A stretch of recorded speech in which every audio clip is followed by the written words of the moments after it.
This is Winnipeg Sports Talk Daily with Andrew Hustler Pasterson and Michael Remis. Hey, what's going on, everyone? Welcome to another edition of Winnipeg Sports Talk Daily. Andrew Pasterson, Michael Remis with you. Lots of Jets talk today as the team goes wheels up to the Steel City to begin this big 6-game road trip tomorrow night in Pittsburgh against Sidney Crosby and the Penguins. We'll hear from Coach Scott Arniel, as well as Kyle Connor coming up in a few minutes. Murat from The Athletic will join us. A little more on the big win over Florida and a look ahead to this 6-gamer away from Canada Life Centre, as well as maybe a little more talk on possible Jet participation for Team Canada in particular in the Four Nations Cup. We'll also get to some big CFL news that could have major implications on the Winnipeg Blue Bombers. And we'll get the latest on the Manitoba Moose, who are playing right now, finishing up their game against the Chicago Wolves, and the debut for the season of Billy Hainala, starting a quick 2-game conditioning stint with the Moose before he joins the Winnipeg Jets in Minnesota before the Jets take on the Wild in Game 3 of the upcoming road trip. But it is with heavy hearts we begin the program because a great friend of Winnipeg Sports Talk and an absolute pillar of our basketball community and our team, the Winnipeg Sea Bears, has left us in a tragic fashion. It was announced this morning the passing of Chad Posthumus, who, of course, a couple of weeks ago had a brain aneurysm. There were complications when the surgery was done on him. He had been in the hospital for the last 20 weeks, and it is with incredible sadness that we learned today of the passing of Chad. Listen, Chad not only was a huge part of the Sea Bears legacy, the first ever player that joined the club, and we'll play a little bit of our first conversation on this show of many when Chad joined the team. But he was so much more than, a player and sort of the face of the franchise for the rebirth of professional basketball. He was, in a lot of ways, a Winnipeg basketball icon, and certainly, from his time with the Sea Bears, but this started way back. Basketball Manitoba has a great tribute on their page from it. I'm just going to read a little bit for you from it. Just talking about, the legacy that he leaves and what he did in the game here in Manitoba. Of course, he was referred to, at Sea Bears games as the Beast from River East, and he was a legendary player with the River East Kodiaks, an all-Manitoban, and one of the top 5 players in high school in Canada in his grade 12 year, was a 3-time member of the Manitoba provincial team, and was recruited to play at UBC. He transferred to Howard Community College in Maryland, and finally finished up in Moorhead State in Kentucky, one of the most basketball-crazy areas in the entire world. He was 4th in the NCAA in rebounds and was a Ohio Valley Conference All-Star as well.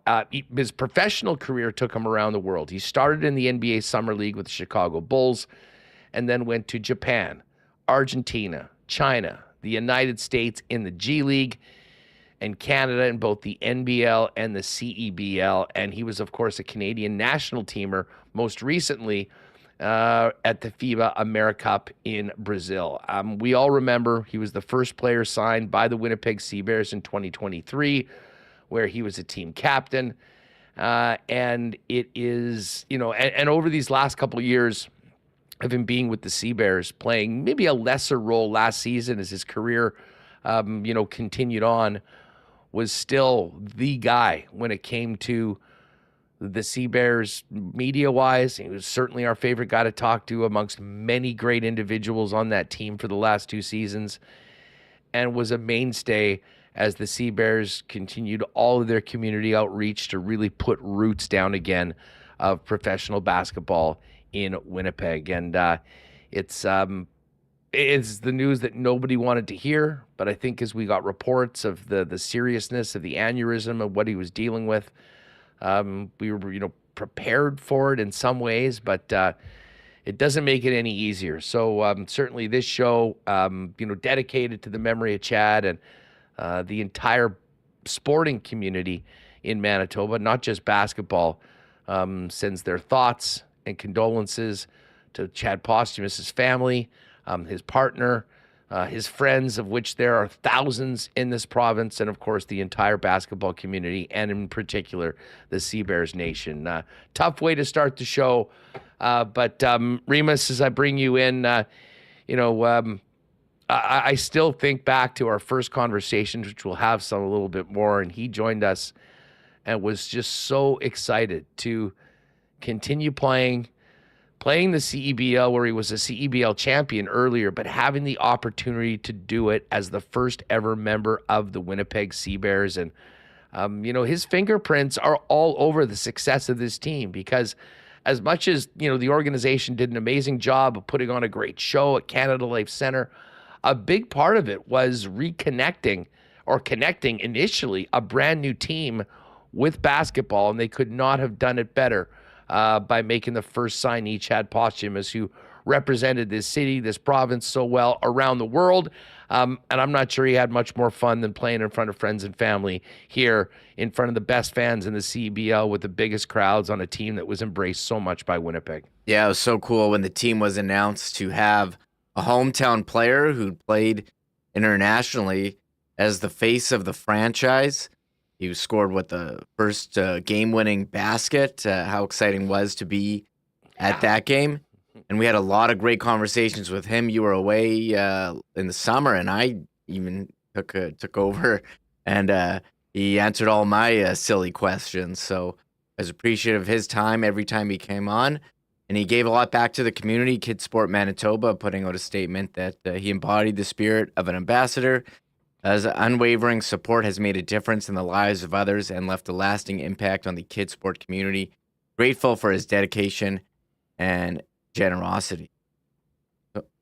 Condolences from us to the family, partner, friends, Sea Bears organization.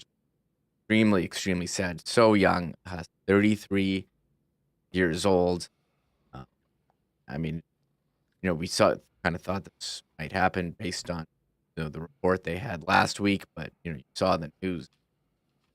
Just horrible to read. They talked about having a tribute or a foundation future. We'll stay tuned for that. They do have, the Sea Bears have an online book of condolences, where the messages are filling up many pictures. Just horrible. So yeah, it's and you know what, and for WST listeners that went to some Sea Bears games or just enjoyed Chad's participation on the show, I encourage everyone to pop by that book of condolences and drop something on there. I think it'll be important to the family and the friends to, and I'm sure they know this already, the impact that Chad made here in this community, especially over the last couple years. But as we mentioned, he has been, kind of Mr. Basketball in Manitoba, for more than half of his life. He was an absolute phenom playing at the high school level and, continued playing professionally around the world and, made such an impact back here. And, the mayor, Scott Gillingham, who, of course, was on with us a couple weeks ago before that exciting Saturday, tweeted out, devastated to learn the passing of Chad Posthumus. He had a huge heart and magnetic personality that matched his physical size. As a local boy, he was a favorite for Sea Bears fans and dedicated to our community.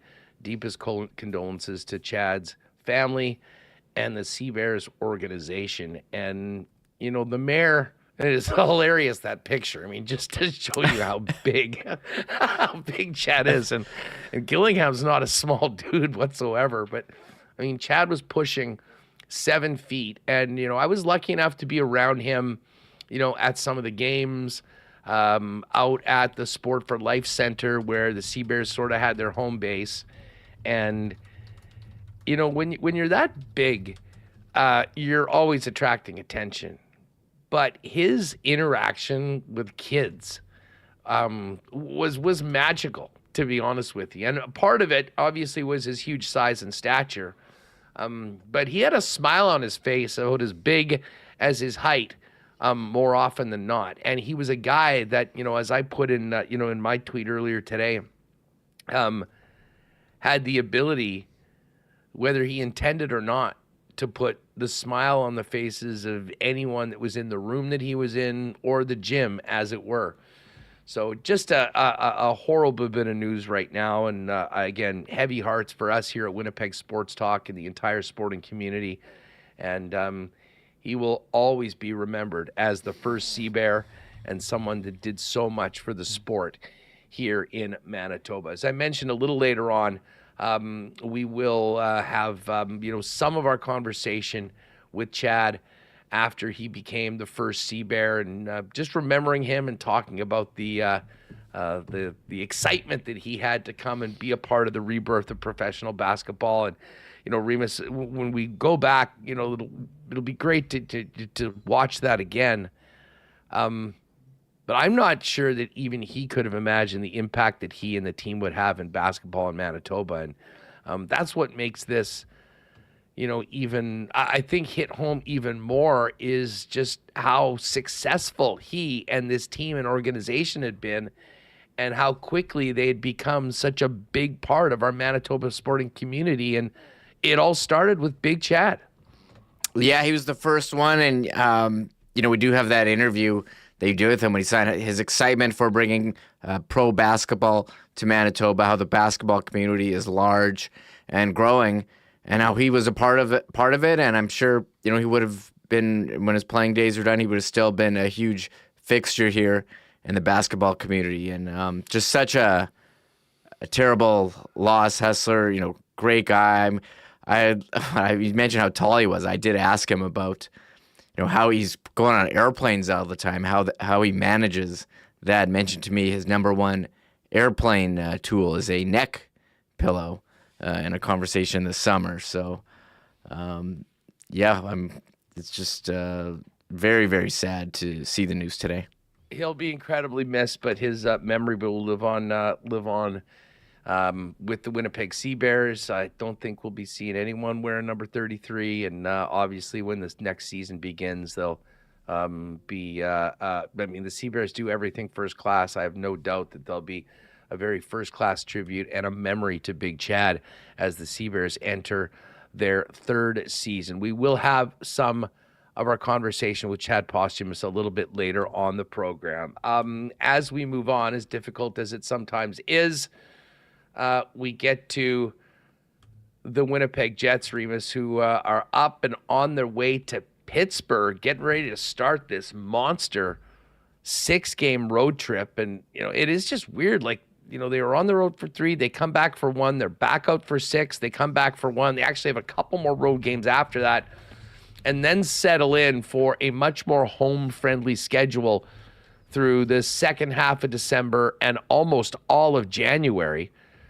I don't know. They might have to talk to the schedule maker about that staying at home for the entire month of January thing. I don't know about that in Winnipeg at this time, but you know, there's some big teams on this trip coming up. You know, you've got a big matchup with Minnesota next week. You've got the games out on the West Coast in LA and then in Vegas. But I'm really intrigued on these 2 games coming up right off the bat, because the Winnipeg Jets are going to be taking on 2 of the most disappointing teams in the National Hockey League so far this season. The Pittsburgh Penguins, who have struggled pretty much from the get-go, And then the Nashville Predators, who lost again 2-0, shut out to the Seattle Kraken. Nashville falls to 6-11-3 on the season. And, for the Winnipeg Jets, who lost their first 2 games in a row last week before bouncing back with that impressive win over Florida, the chance to basically get right back to do what they've been doing most of the season, and that's winning games, albeit in a back-to-back scenario where we expect to see both goalies get an opportunity to play this weekend. Yeah, the curse of the off-season champions didn't work for Dallas a couple years ago, didn't work for the Jets. Ottawa was last year, and now Nashville. We crowned them this summer.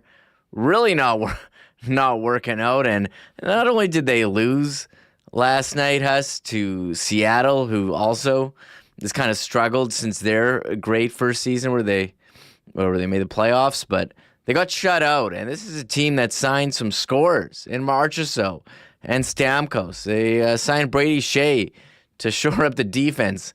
None of it has worked, and it's just been a miserable year for them. So this road trip, I think Paul Maurice would call it a grinder if he had to use the words. It's a grinder. 5 games in 8 days. Yeah, 3 time zones, and you're gonna hear. Oh man, you're gonna watch out. You're gonna hear Scott Arneal mention that in the comments, and Kyle Connor talked about it as well yesterday before they left.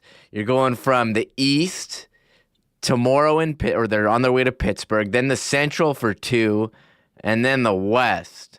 So we'll see how it goes, and then let's see, just going back into December, back to the Central before returning home for 1, and then going out for 2. What is this? What is this? Returning for 1 and then going back out on the road twice in this extended stretch? Yeah, they get 48 hours to reintroduce themselves to their wife and children, play a game, and then get right back on a plane. But, once you get into that second week of December, they're back. And then, some more games a little bit later on. Speaking of games, I'll mention this right off the bat. As we get closer to the holiday season, everybody, we had fun with the crew on Tuesday.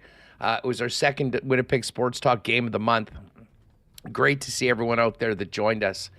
The next one's going to be a banger. It, of course, is the Minnesota Wild coming in on Saturday, December 21st. And that will be, in a lot of ways, our WST holiday extravaganza. Maybe we'll even do something, get together at BP or something before the game. But would love to have you join us right now. So if you haven't already, get over to winnipegjets.com/WST and get your tickets for that game. And if you're thinking about some holiday gifts for friends, whatnot, we've got the game against the Kraken in January, and then a Friday night game in February against the New York Islanders, and the final game, a Friday night game against the New Jersey Devils in March, which should be an awesome one. So beverage included with every ticket as well. Prices are different depending on if it's an A, B, or C game, although the only A game that we had was the Pittsburgh game right out of the gate. So, hey, make plans for the 21st of December, Canada Life Center, Winnipeg Sports Talk Game of the Month. And we've had a great start, Remis. Listen, the Jets have won pretty much every game at home this year, minus that one against Toronto, which wasn't our game. But we are 3-0 this year. We have had 2 WST wins in the building. We had the big win against Detroit for the watch party. So we've been rolling ever since the ominous 0-3 start to this WST pack last year. We said the game against Calgary at the end of the last season was the game. It was the referendum, if you will, on whether we would continue. They beat the Flames, and we as a group have not lost since. So no better team to continue it against than the Minnesota Wild on a Saturday night heading into the holidays. Well, and don't forget our watch party at Boston Pizza when they introduced a Little Brown Jug there. Won that one, too. I know it helps when the Jets have only lost 3 games this year. But, hey, it's fun to go out and watch some great hockey. And I have to say, that game on Tuesday, for Jets-Panthers in front of a sold-out building. One of the best regular season games that I've seen. One of the best atmospheres as well. The crowd was on their feet, highlight reel plays, and I imagine with Minnesota playing so well, Hustler, and the bad blood that we've seen between these two teams in the past, it was a year ago, around Christmas time, when my favorite player, Ryan Hartman, slashed Cole Perfetti in the face. So it was it around like New Year's last year? So we'll see if anything happens. I'm pretty sure that's in the past, but you never know. Maybe someone takes a run on him. I wouldn't be opposed to that. I like seeing Hartman get tossed around. So I'm looking forward to that matchup. We'll have to bring out the signs, maybe. You know what? Not a bad idea. The warm welcome back for Ryan Hartman. We love you, Ryan Hartman. Yeah. You're my favorite player. Hey, we got to give a shout out to our pal Dallas Pauls. Dallas celebrating a birthday today. Happy birthday, Dallas. Great supporter of Winnipeg Sports Talk since day one. And Dallas, hopefully we'll see you out there. Bring Giselle, get the whole crew out there for a Saturday night against the Wild on December 21st. Murat's going to join us in a few minutes. I'm looking forward to that. But let's hear a little bit of the coach before we welcome in Murat Atesh. And Remo, if we can, let's start on number 2 here. Listen, they hadn't had a lot of adversity as it pertains to losing games this year. But of the 15-3 record, they lost 2 in a row heading into a rematch with the Stanley Cup champs. And Arniel talked about the lessons they learned in bouncing back after a tough loss and how this might help them later on down the road when things get real in game 83 and beyond in the Stanley Cup playoffs.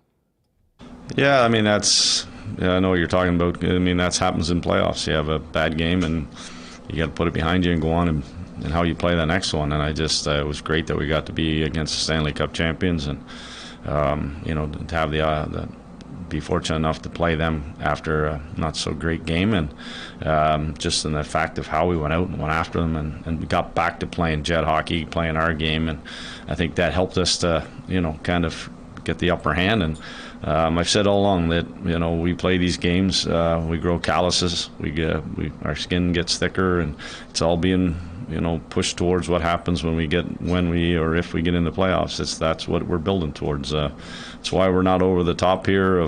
We're extremely happy and excited about what we've done so far. But at the end of the day, this is a long year, and we haven't even got the 20 game mark yet. And there's still lots to grow here to get us for that time of year to play that kind of hockey. It has been such an impressive start for the team, but also the new coaching staff, Reem. And and I know Murat has written about this, and the way Arniel refers to they as the players and what they are doing right now, albeit they are obviously all part of a team.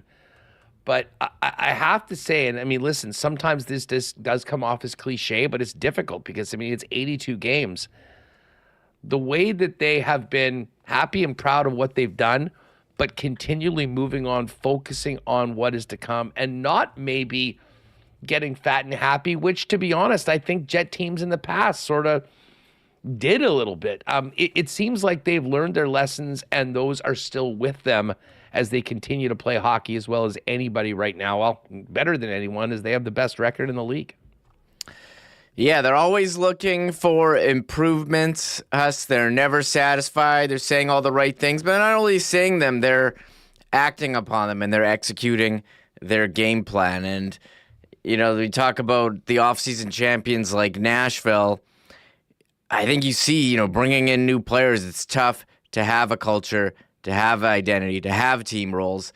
And the Winnipeg Jets, having pretty much the same team as last year and the last couple of years with minimal turnover, I think it's a huge bonus for continuity, for creating the culture when Rick Bowness came in a couple years ago, coming up with their game plan, and then just building on it and adding layers. And I've said this before. You came in, they did the culture, they brought in the defensive style of hockey, and this year, special teams improvement. And so instead of trying to fix everything at once, it's been a slow build, and here they are as the number 1 team in the NHL, the Winnipeg Jets. Doesn't that feel good to say?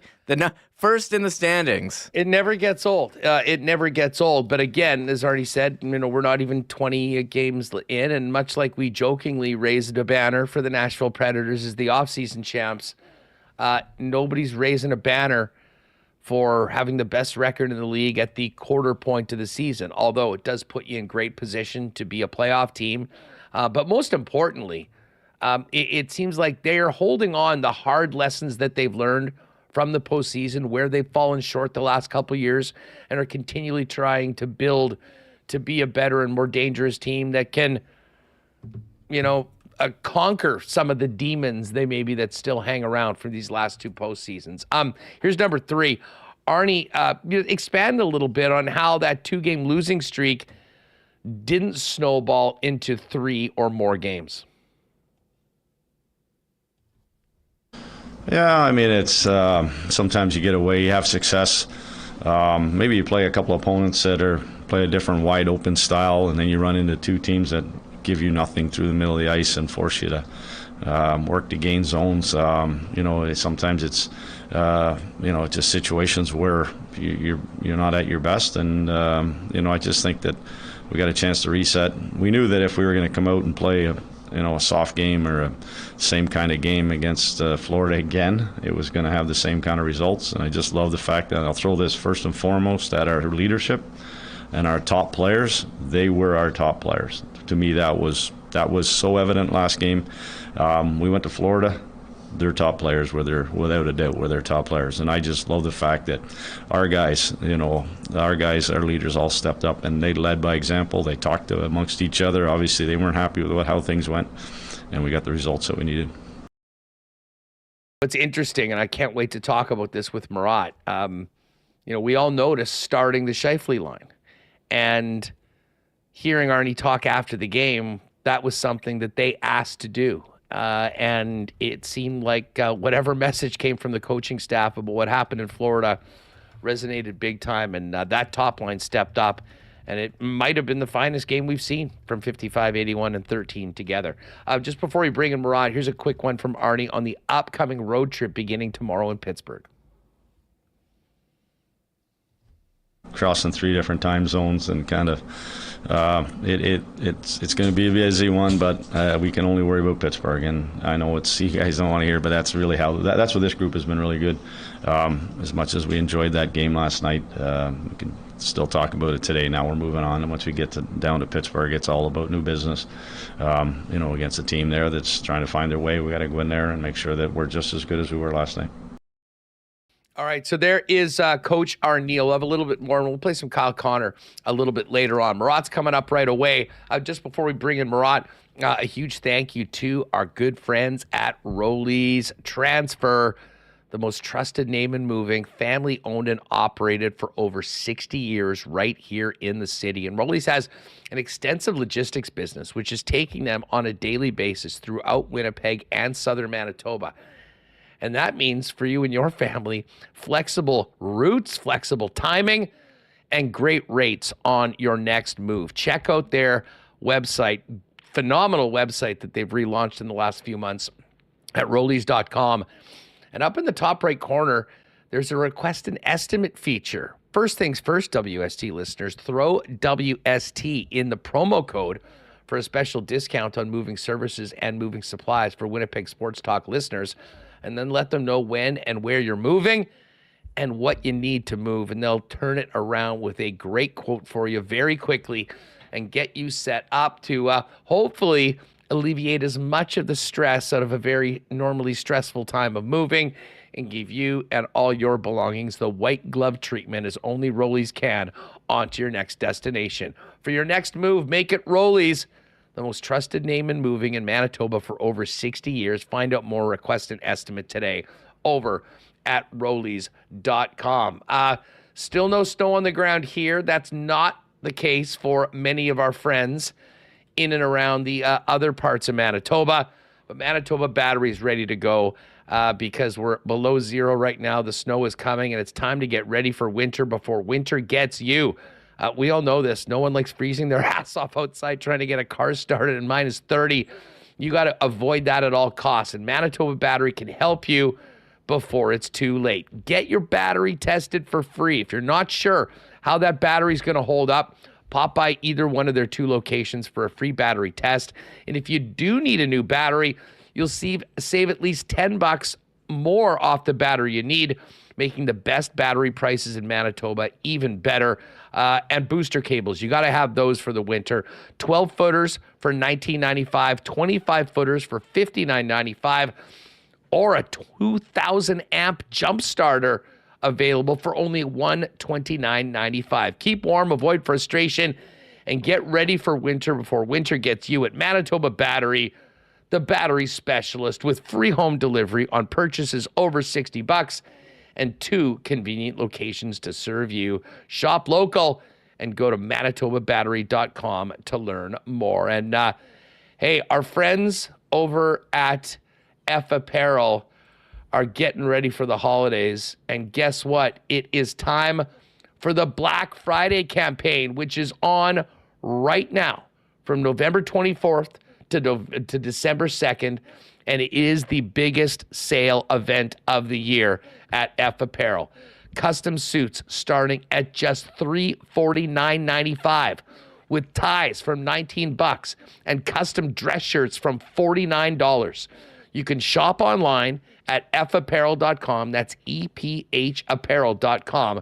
Or pop down to their showroom at 190 Smith Street to take advantage of these incredible deals. Don't miss your chance to suit up in style at the best prices of the year with the Black Friday sale beginning November 24th to December 2nd down at F Apparel.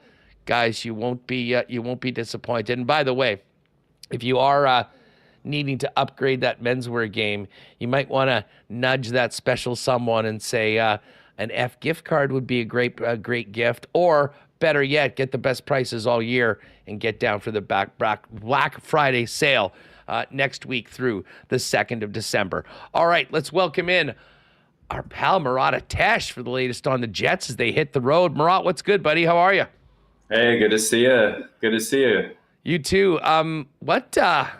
What a way to end a 2-game losing streak that had gotten in the heads of a few fans despite the 15-3 record. That was quite a way to end the skid, if you want to call a 2-game streak a skid, and did it in style. One of the more fun, exciting, energetic crowd. I mean, it had it all. And listen, when you beat the Stanley Cup champions at home and get back on top of the league at 16-3, you know everyone's leaving happy.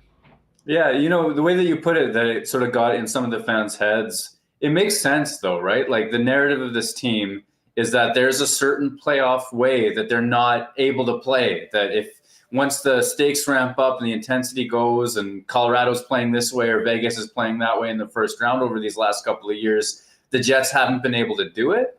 So there's kind of like this subsection of fans out there right now that are like, well, wait until they do it against an elite team. And, you know, if they do it against an elite team, it's wait till they do it in January. And, you know, if they do it in January, it's going to be, well, come on, they haven't won a first round series in how long? And I think that Winnipeg's history plays into it. And the fact that it was the Florida Panthers of all teams, the defending Stanley Cup champions, who play such a hard-nosed, battle-winning, wall-ready, get-to-the-front of the net type of game that pushed Winnipeg to 5-0 on Saturday. That's where the panic attacks were coming from, I think. Excuse me. And then to see the way Winnipeg went home, calmed itself down, had that lengthy video session where Scott Artneal told me that everybody was a star, and not in a good way, in that video review of Saturday's loss. And then everybody sort of just did what they needed to do. That's some pretty nice proof that Winnipeg can hang with the big boys of the NHL. In fact, they are among the big boys of the NHL at number 1 in the NHL. Yeah, you know, that, we were listening to that yesterday on the program, and it was, an interesting and I think sort of a telling a bit of audio from Arnie in that, you know, they sat down as a team and to quote him, everyone had a piece of the video bit, because honestly, that was a bit of a dud that they had. But what a unique scheduling quirk where they get a chance to go right back up against a team that is the standard right now in the National Hockey League and put forth a performance like that, led by the top line. I mean, we've spent a lot of time earlier in the season talking about how that line needed to kind of step it up. They certainly have done exactly that.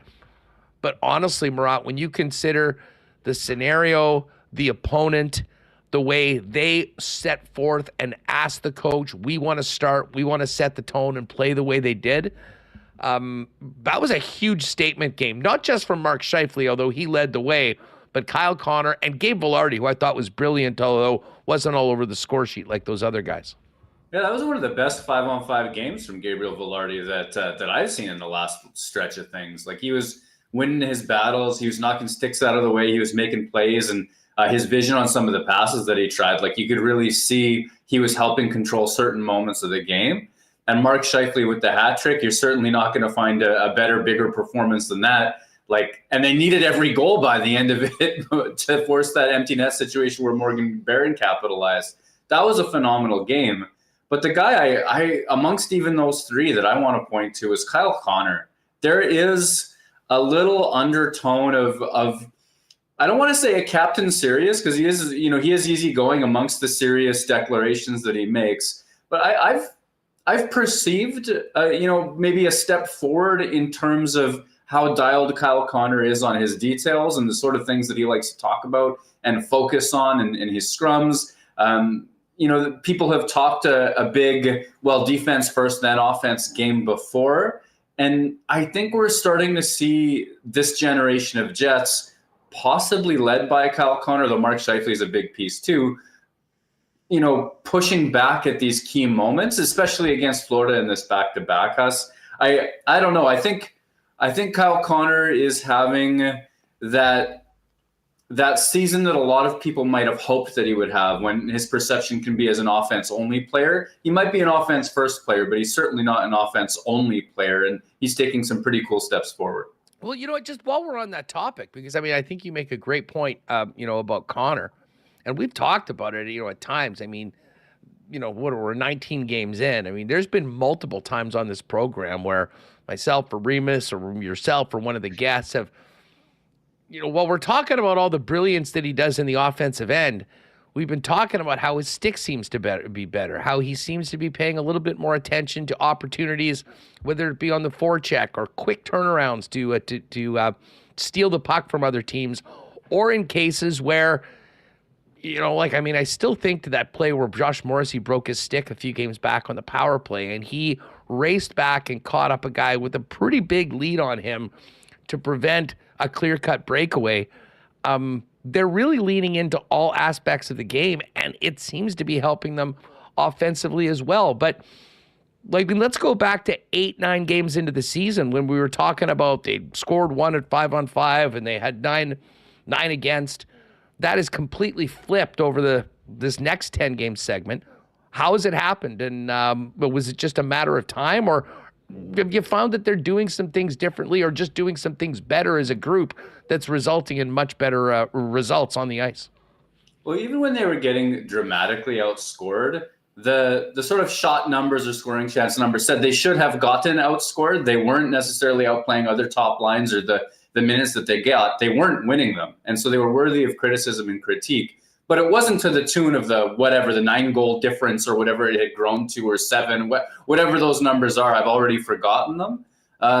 It was just a little bit out of whack. And when that line struggles defensively, it's because they're hemmed in their own zone. And when that line gets hemmed in their own zone, most of the time, it's because they struggle to get it out at their blue line. It's because one or both of Connor and Scheifele, and I'll put Vilardi in this group too, but he doesn't have the foot speed of the other two, is when one or both of Scheifele and Vilardi get on the wrong side of the puck leaning, right? Like, the puck gets rimmed around to Kyle Connor on the left wing boards. Scheifele makes his cut. He's slashing across. He's ready to clear the zone. And then that puck doesn't get out. Now you've got Scheifele on the wrong side of the puck. Connor's eliminated on the wall, and things get hectic.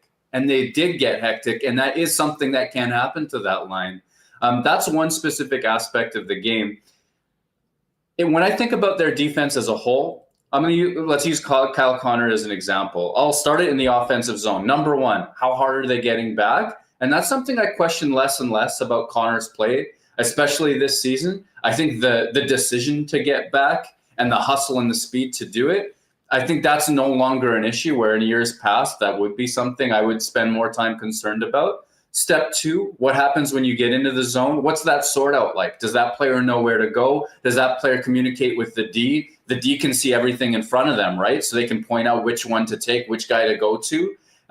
Sometimes in the past, you would see Connor make that back check, hit the blue line, and then he's not sure what to do exactly. So he hits glide mode, and his guy or Scheifele's guy or whomever ends up doing the damage. So I think there's a little bit more commitment to figuring out that sort out and committing all the way to the post, all the way to the net, following that play. So I think those things are going better. And then that moment where, and you still see it happen, right? Like Florida made it happen a couple of times on Saturday. They do get stuffed on breakouts from time to time. And when they're having success, when they're dialed in, when they're cleaning up other teams and they're just absolutely leaning on teams, part of it is because they're committed to playing beneath the puck all the way until the puck gets out of their own zone.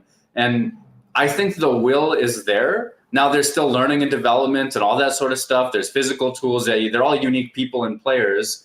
But I think that there's a commitment that you're questioning less and less as the years go by. And I think Kyle Connor is a big piece of that. You know, not to go back to the playoffs last year, but games 2 through 5, the Winnipeg Jets didn't handle the Colorado forecheck well at all. And they had an absolutely brutal time just moving the puck the opposite way without getting sort of caved in or having it stolen. And that seems to improve so much this year. Now, again, from game to game, things will change depending on, the opposition and what the other team is doing. But I think back to last Tuesday, I guess, the game against the Rangers. Like that game, that was such a fun game to watch, and it was high speed. And, I don't think the Rangers did a particularly good job. I mean, Kyle Connor himself said it kind of felt like they were cheating for offense a little bit, and the Jets really took advantage of it. But it does seem that, right from training camp, they've worked on being more a 5-man unit when guys are out there. And it seemed like that is really helping the blue liners move the puck, have confidence as to where guys are going to be, and make passes that have the best opportunity of being successful in what they're trying to do, which is flip the rink and get it going on the other side. Yeah, I can almost prove that point by going to one of their poor games, the one against Tampa Bay that followed New York, where every time a defenseman made an outlet pass, the Jets forward who was picking it up, whether it was closer to the blue line or down low or even stretch passes, they had a Tampa Bay Lightning player all over them, right? And we see, it's only a few percent, the difference between that player having space to make their next play, time and space to sort of get their head up and look up ice and make play number 2, and not having that. And the Jets got slow in that Tampa Bay game. So those defensemen, just like you say, they're looking up ice and they're expecting forwards in certain places at certain paces. And when they're not getting that, all of a sudden that first pass turns into a turnover. Or instead of passing it to a guy who's got somebody all over their back, now they're trying to, well, what's the audible on this? What's the second or third option that I have? And those plays didn't necessarily go well. So when things go well for the Winnipeg Jets, and they've gone awfully well for the overwhelming majority of this season, those plays are getting made crisply.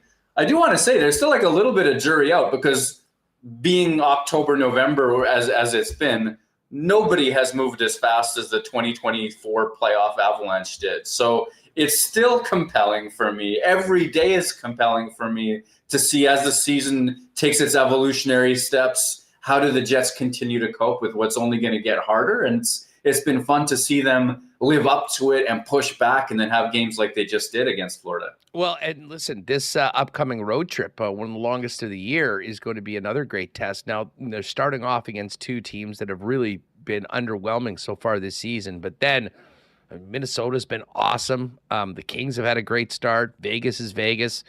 So they will have some big tests. But just before we move on from Tuesday to this road trip, I wanted to focus in on Mark Scheifele. And I mean, listen, Scheifele had a brilliant game. I still believe, and I don't know whether you share this thought, that of the players that maybe still have a bit of a bad taste in their mouth about the way things ended with Coach Paul Maurice. I'd put him at the top of that list. And this is just based on some of the things that we've heard him say or not say when given the opportunity before. I mean, there was an element of a bit of an FU game from Scheifele in that one. But the other side of it is we also know how much Mark wants to be a member of Team Canada in the Four Nations, playing with the best in the world in a best-on-best tournament. And, you know, I brought this up yesterday. I really think that, you know, to do what he did in that game, leading the way with the hat trick against not just anybody, but against the standard right now in the National Hockey League in the Florida Panthers, was a huge statement game for Mark when it came to saying, I deserve to be on this team. How much do you think that the Four Nations opportunity that's there has driven Mark so far, and where are you at with his chances of being named on this team based on what he's done so far this season? You know, from a certain perspective, I'm like, well, the Four Nations Cup is a carrot for literally every player, so why should Mark Scheifele be any different? And then from a different perspective, having talked to Mark Scheifele over the last handful of years and sort of perceiving him as maybe even more obsessed than many of his peers. And that hockey nerd thing, sure, absolutely. That's a big part of him. I say this with delight and amusement, but those moments of petulance when things aren't going his way on the ice as well, right? Like there's times when a battle doesn't go right and he's mad, and all of a sudden he's fighting Aaron Ekblad and he's like, how did I get into this situation? But he's just wired a little bit more intensely, I would say, even than his NHL peers. So I have no doubt that he's at least somewhat obsessed with the idea of making Team Canada. I'm certain that that's a major carrot for him. The performance against Florida would be a big one. I've seen quotes from John Cooper praising Scheifele's two-way game these days as well. 12 goals, 12 assists, 24 points in 19 games so far. There's a lot to like about Scheifele and his chances. This is where I begin to let the air out of my belief in his two-way play. And not that it's horribly substandard relative to the NHL, but it might be substandard relative to the 12 best forwards available to Team Canada, I think still the best country in the world when it comes to a forward roster. That's where I begin to wonder. And I'm like, okay, well, you know, if you look at the McDavids and McKinnons and Crosbys and whoever else is definitely, you can almost imagine playing down the middle. Okay, Mark Scheifele might be a right wing on this team. And if he's a right wing, well, does that buy him as, again, an offense first, not a terrible defensive player, but like, you know, he's not Alexander Barkov, to use a player that he just played against. Does the idea of playing right wing open up some opportunity to him, especially based on the offense he's put together? I mean, maybe it does. And I think that he's probably held in extremely high esteem by a lot of the people making these decisions as well. So as much as, you know, over the years we can nitpick, back checks that he shorted 3 years ago and this, that, and the other thing, I think that he has been somebody who's done right by Team Canada over the years and the various participations that he's had, that like he has to be on their radar for this. And I'm on the flip a coin side of things, I guess, at this stage. I think he's played himself, in my personal mind, from on the outside looking in to like, my goodness, that would be a tough cut. And I think that's all that you can do if you're Mark Scheifele looking to play for your country. Yeah, at this point, I certainly started the season in the same spot that you were. I thought that it would be a stretch, but based on what he and the team have done so far, and a performance like Wednesday, or Tuesday night, I should say, against the Florida Panthers of all teams, I'm not sure he could have done much more to put him in, which brings me to this road trip. And I said this to Reem yesterday, who's always putting together a DraftKings lineup every night. I think for these 6 games on the road, you got to have Mark Scheifele in your lineup, because I think he can taste it right now. Not only things are going so well with his line that, you know, he'd be a guy you'd want to ride anyways, but knowing the fact that this team is going to be announced December 4th, and this is sort of the last call to make a statement to say, I deserve to be on this team, I really do expect the best of Mark Scheifele over the course of these next few games to try and literally do everything he possibly can to force them to have Mark Scheifele on the name of the list of Team Canada in 2 weeks. I mean, way to set it up, right? We can see the light at the end of this tunnel, and we can see that stretch run for those performances. I think one of the things that Mark Scheifele does that sort of helps separate him from even some of the greats, right? Like I can say he's a substandard defensive center compared to the elites amongst the elite, right? Well, one of the things I think he actually stacks up well in compared to the elites of the elite is that taking care of his body stuff, the way that he pays attention to his diet, the types of trainers that he brings in, the type of recovery that he goes through. There's a lot that Mark Scheifele does behind the scenes to be a tireless Mark Scheifele kind of when he gets to the ice. And I don't think there are too many NHL players as obsessed with that as him. So, you're looking at these 6 road games. It's not the most flattering or schedule, right? There's some tough teams in there. The time zones that you made that joke about earlier, right? Like, it's not an easy stretch, but if somebody is going to endure it at this stage of the season with a commitment to the fitness and the recovery and things like that, I mean, you're not putting your money on Mark Scheifele. And I say that as a guy who doesn't bet on sports. I'm in pools, but like they're for free. Actually, hold on, Huss, I got to tell you too, defending the Athletic NHL fantasy hockey champion, right? So yes. I got something. Right? Myrtle destroyed him, beat him a little bit. Dom destroyed him, right? Like we got that. We handled that. Well, one of the players who's doing well for me so far this season is, in fact, Mark Scheifele. Yeah, he's been a great pick if you got on him early. And, as I said, there's so much. And, we can kind of make a comparison from Scheifele to the team overall, and the Four Nations Cup to the season and the playoffs. In that Mark right now is playing at an incredibly high level along with the rest of his teammates, but he does seem to be on a bit of a mission to prove himself that he belongs, that he is elite, that he is right there with the best in the world. And he's been doing that. And as I say, I think that these next 2 weeks, this road trip, we're going to see that continue in a big way. The Winnipeg Jets, to make the comparison, are that team that is trying to prove to everyone that they are that guy, that they are that team, that they are right there with the best in the league. And we've had the results so far. People might not be convinced yet, and it'll take more and more, but it seems like in both cases, they have accepted the challenge and are embracing that challenge every night, and it is manifesting itself for the individual and the team into some fantastic performances and great results. Well, how Winnipeg is that, right? How Winnipeg is that, where no matter, you can be first place in the NHL from start to the present moment, and you still trying to convince people that this team is a quality team. Or in the years past, right? Like Connor Hellebuyck will win a Vezina Trophy. Oh, so the Jets' success must be just Hellebuyck, right? He must be doing everything that Winnipeg does. Well, okay, Winnipeg in so many ways, as a hockey market, as a market in other ways, as a writer, I'll own up to this. Like the amount of things that a Winnipeg-based franchise has to do to go from like Toronto's cute little brother that nobody's offended by when they have success, that small market that is everybody's second favorite team, to hold on, wait a second, there's something here. There's like, they're the ones who are setting the tone and leading the way.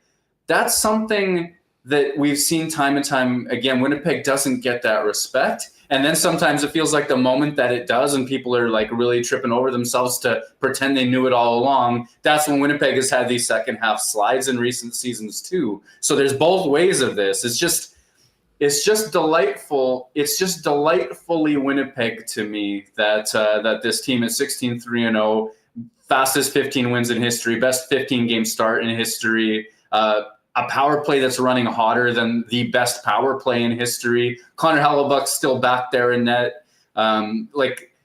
You're still almost finding, like when I talk to other shows and other markets, that I still find myself trying to, without overstating it, because they're not perfect, but like Winnipeg is good. It's okay to say that. It's okay to acknowledge that. And It's just wild to watch. The more that you sort of represent Winnipeg to other places, the stranger some of those conversations can get. Well, and I really do think that a game like that, and we played the clip from Arnie talking about earlier, I mean, being able to weather the push of the Panthers and that incredible power play that they have. I mean, that one goal that they scored was just bang, bang, bang in the back of the net.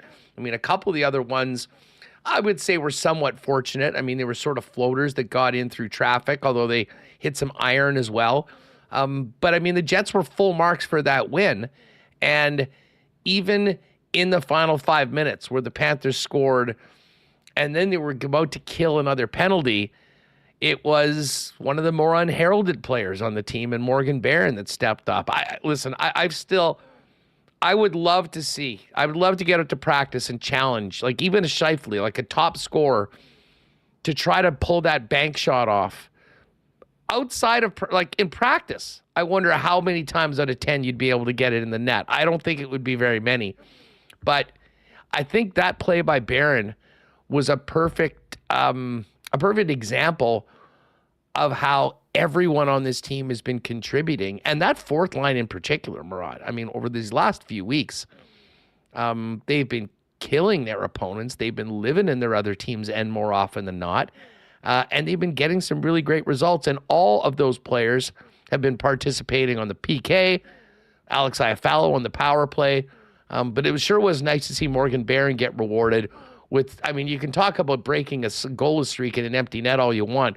That wasn't just any empty net goal, and it wasn't just any situation to score one, considering the push that Florida was bringing down one goal at the end of the game. Yeah, that's game-saving stuff. That's game-sealing stuff. And, credit to Morgan Barron. The presence of mind is pretty incredible. I think he even said that, like, the puck wobbled at the end. He wasn't sure if he was going to make. He thought he might miss it, but hey, credit to him for that bank. That Winnipeg Jets social media team, if you're out there, actually Huss's idea sounds like some really great exclusive content.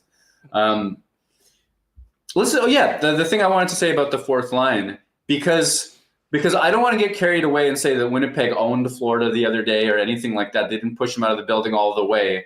Coming out of the first period, that Tkachuk-Verhaeghe combination, I don't think they've been on the ice for a single shot against the Florida Panthers. Tkachuk was winning battles. Verhaeghe was a problem. I don't know if I pronounced his name right. Verhaeghe was a problem for the Jets defenders. There were some plays where that line was opening up the Winnipeg Jets in the first period. But Scott Arniel said this after the game, that some of his matchup play after that was to actually get a little bit more of fourth line time out against those guys. And it sort of helped stem the bleeding a little bit. Now all of a sudden you've got success elsewhere. I haven't gone back and looked at the numbers of like when did this shift matching change, but to hear Scott Arniel say, well, part of that patch job that Winnipeg needed to do after the first period, you can credit the fourth line for that.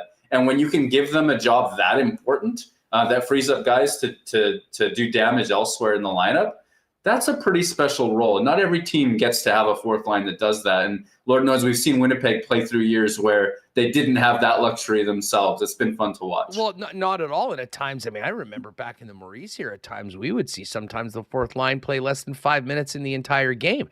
I mean, in your opinion, if you have a trustworthy fourth line that you can throw it in different situations, that you can throw out late in a game, how much does that help the other three lines when they are out there, whether it comes to matchups, but more so just being fresh, ready to go, and able to maximize what they are able to do when they're out on the ice?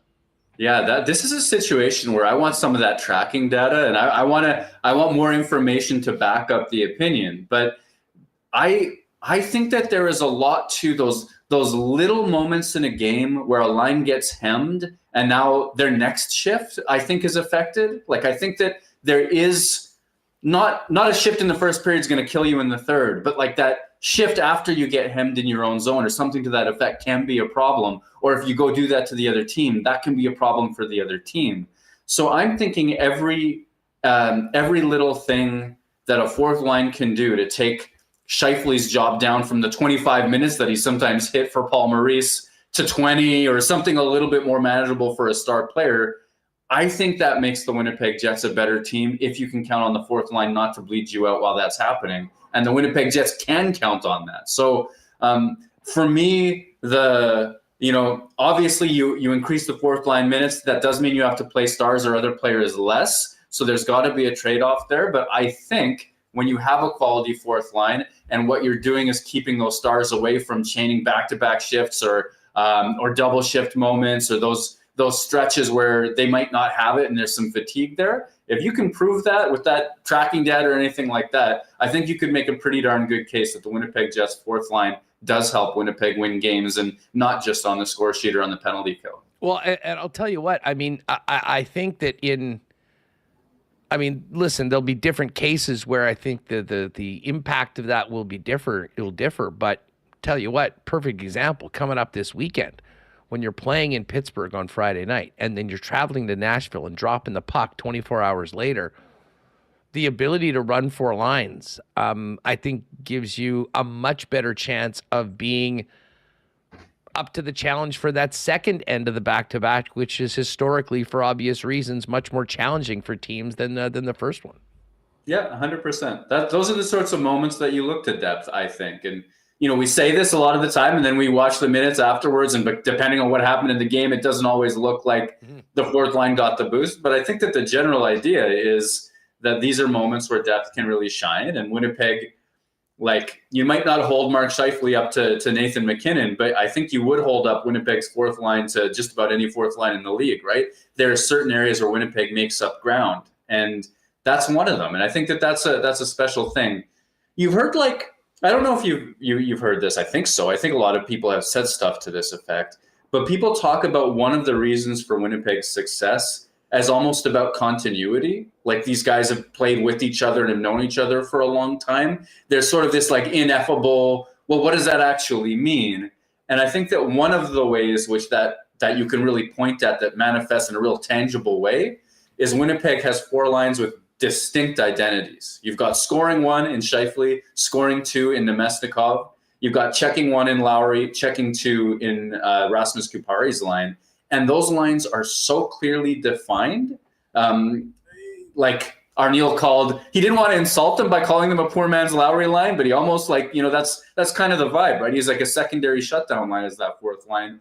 And I think that does help a coach. And I think that does help players. And I think that does lead to results in a small way when you can count on all of that sort of stuff. And those back-to-back situations on a long road trip help take the decision-making out and help make things a little bit smoother, I think. Well, and listen, just on the continuity, and this goes back to sort of the comparison, talking about Scheifele with the Four Nations to the Jets to the rest of the NHL. But I really do believe, and I didn't really have this take before the season started, but now we are where we are, and we've seen what's transpired on the ice. We've heard what we've been hearing daily from this club. The second Scott Arniel took over, it seems like, with the majority of the guys that were on this team last year coming back, that were all a part of that disappointment again in the postseason. It seems like this group has a collective determination to be their best and basically make the most of the hard lessons that they learned. Because when you lose that way, it can go one of two ways. It can crush a team, or it can embolden you to be better and to move forward. And I think we saw that with Tampa. When Tampa won the President's Trophy and got swept by Columbus, that could have been something that would have devastated that team and potentially made some significant moves and blow it all up. Well, they didn't do that. They came back and they were better for it. And come playoff time, when everyone was saying the next year, oh, okay, well, let's see what they can do, they rose to the challenge and went to back-to-back Cup finals and won the whole damn thing. So I'm not saying that will happen with the Winnipeg Jets, but it seems like you have to accept what has happened before. You have to understand what happened.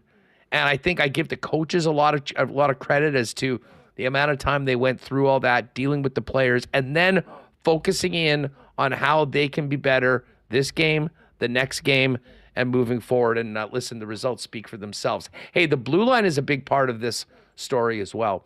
And I think it was BA who was bringing up, let's talk about the most improved player this year, Neil Pionk. Others may have a different opinion, but I think we can all agree that Pionk has had, if you want to talk about an individual that's had a big bounce back season, he is there. What have you thought about Pionk this season? What's different from last year where he did have some extended struggles? Yeah, it's mobility. It is the way Neil Pionk moves. And when he moves well, he tracks well. When he tracks well, he makes defensive plays. And when that happens, he's also a pretty confidence-fueled player, like everybody is. But I think he's so honest with himself about when he's having success and when he isn't, that the confidence of a really strong level of play, feeling like he's gapping well, all of that is night and day versus when he would have been honest with himself when he was struggling too. So for me, the point totals, okay, there have been some moments of like pleasant bounces Jets-wise. Like I'm not expecting him to flirt with a point per game from here through the end of the season, especially on power play too. But the night and day improvement in his game for me is all about his feet and how well he's using them.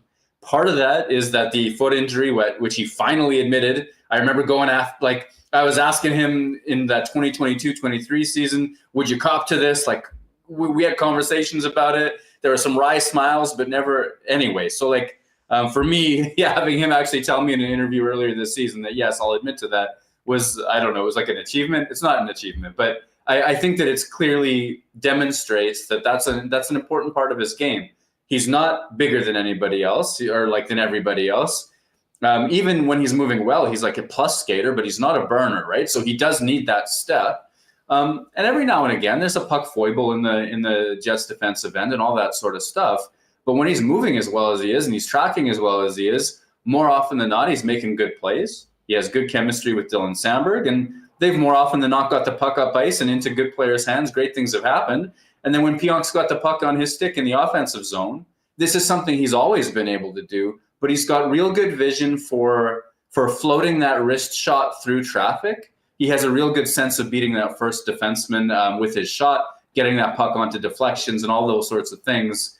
It all comes back to his skating, and I think that's where the change happened. I also want to say, I think the Athletic subscribers that I polled, and almost 1,000 of them voted, said that he was the most pleasant surprise of the Winnipeg Jets season so far, and I have to agree with them.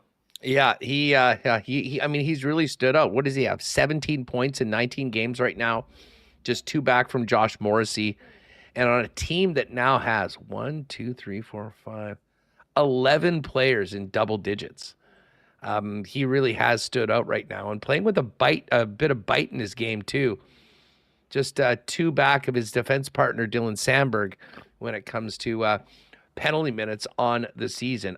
Speaking of the blue line, Ville Heinola made his season debut this morning with the Moose. The Moose lost 5-0. We're going to talk to Dan Fink a little bit about how Ville looked out there. I did note that I believe he played half of the first period. So they were taking the marching orders from Coach Arneal to give him 30 minutes, quite literally, it looks like. But Billy's going to rejoin the team on Sunday in the Twin Cities. Do you think he gets right in on Monday? And how do you think things will work? Arneal's been very clear. He seems to be and sounds like a big Ville guy. Listen, we all know what happened last year and the start of this season. Does he get a long run, do you think, when he gets into the lineup, Murat? Or, I mean, how do you think that they'll handle Ville, giving him an opportunity, trying to get the best out of him? Well, from a decision-making point of view, I guess Logan Stanley is still out, and it's almost easy. Like, there seems to be a hierarchy, even when Hayden Fleury does good stuff, that, Logan Stanley is one step above him in that pecking order, and probably Ville Heinola would be right there with him. So, the coaching staff's dream of the Heinola-Miller pairing, probably you get to see that. I'm a little bit confused by all this, though. I gotta say, like, he has had his foot situation. He's recovered from that. He's ready to go. And the idea of marching orders, I know that Scott Arneal was kind of being tongue in cheek when he said play him 30 minutes, but then as if like playing half of a first period in the AHL in his literal first game back isn't going to be an extremely physical test for a player. Like, I don't know. They know what they're doing. They have his medicals. I don't.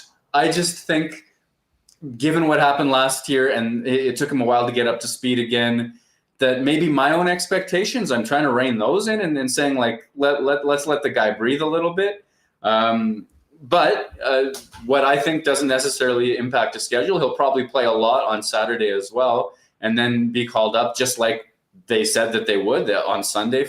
So he's going to be an option sooner than later. And the way that things are lining up, I don't see how you don't give him a look over Fleury. And if they like what they see and he can keep up with it and he's making the reads and not killing them too much, then maybe he does get that long road.